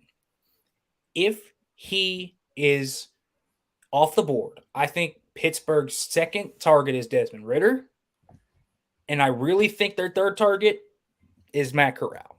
That's what I believe. And I think it's possible one of those three becomes a Steeler. But I also don't think the Steelers are as locked in on quarterback as people think they are. Oh, yeah. If say Willis and Ritter are gone, don't be surprised. And this is where I say, do not be surprised if Lewis Cine is the pick. Do you think that it could be another? Do you think it could be a wide receiver? Like, what if Chris Olave falls to 20? Again, unless Tomlin and Colbert weren't there, unless they are there, I'm not going to pick against that. Now, Olave would be a great pick at 20. I love that pick. I just haven't seen them show the requisite interest in the first round receiver outside of, say, Jameson Williams, who's definitely not going to be there. All righty. I'm about it. Nick, thank you so much for jumping on with us, rounding out this 4-hour draft special. It's been a haul, man, but we've been waiting all day for you. So thank you so much. Go enjoy your draft. Hopefully eat some food, get some nice picks. And when the Steelers trade to 12 for Malik Willis, we'll text each other and make sure that we knew what was up. So thanks, man. Everybody go follow Nick at Pittsburgh Sports Now. And your Twitter is just at Nick Farabaugh, right? At least Farabaugh FB. At Farabaugh FB. All right. Thanks, brother. We will talk to you soon. All right. See you guys. Thanks for having me on. Later. All righty, Derek. We've made it. We made it. My back is literally feels like it's about to break. Yeah, I'm seeing double. I won't lie to you. I'm not going to be able to see anything for a week after this. I'm very excited that I have to cover both Pitt and the Steelers now for the next 3 days. Very excited. So we'll see what happens. Either way, we do have one more thing we got to do before we send some people into the draft here. Drop it in the chat. Drop it in the chat. Drop the hashtag in the chat. And let's give away this Minka jersey. Signed. Replicated, whatever, signed, authenticated. Thank you. That was the word I was looking for here. You know what to do. Drop that hashtag All Steelers NFL Draft Special in the chat. We got it going here. Let me share the screen. And as we're going, people are dimming off. You know what I mean? People are not as in. We only got 25. We had like 30 on the Manscaped ones. We could be all right. All right, we'll give everybody another 2 seconds. We'll do it right at the 7:50 mark. So get your last hashtag All Steelers Talk in here. It's been fun, guys. It's been a blast. I hope everybody enjoys their stuff. If you did win a prize, a giveaway, make sure that you hit us up on Twitter. If not, we will make sure that we go back through this and we hit up everybody to get you your stuff this weekend. It will be a busy weekend, so be patient with us. We won't forget about you. All right. It's 7:50. Let's do it. Almost forgot the drum roll.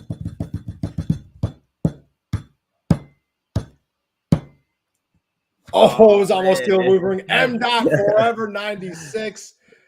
Thank you so much. Congratulations on the signed Minka Fitzpatrick jersey to end off our 4-hour draft special. Whoo! It's been a haul. It's been a great time. We talked more NFL draft than I need to hear for the next 10 years. And let me tell you, when Aiden Hutchinson is that first pick in the draft, I'm going to let all y'all know that only I knew what was up.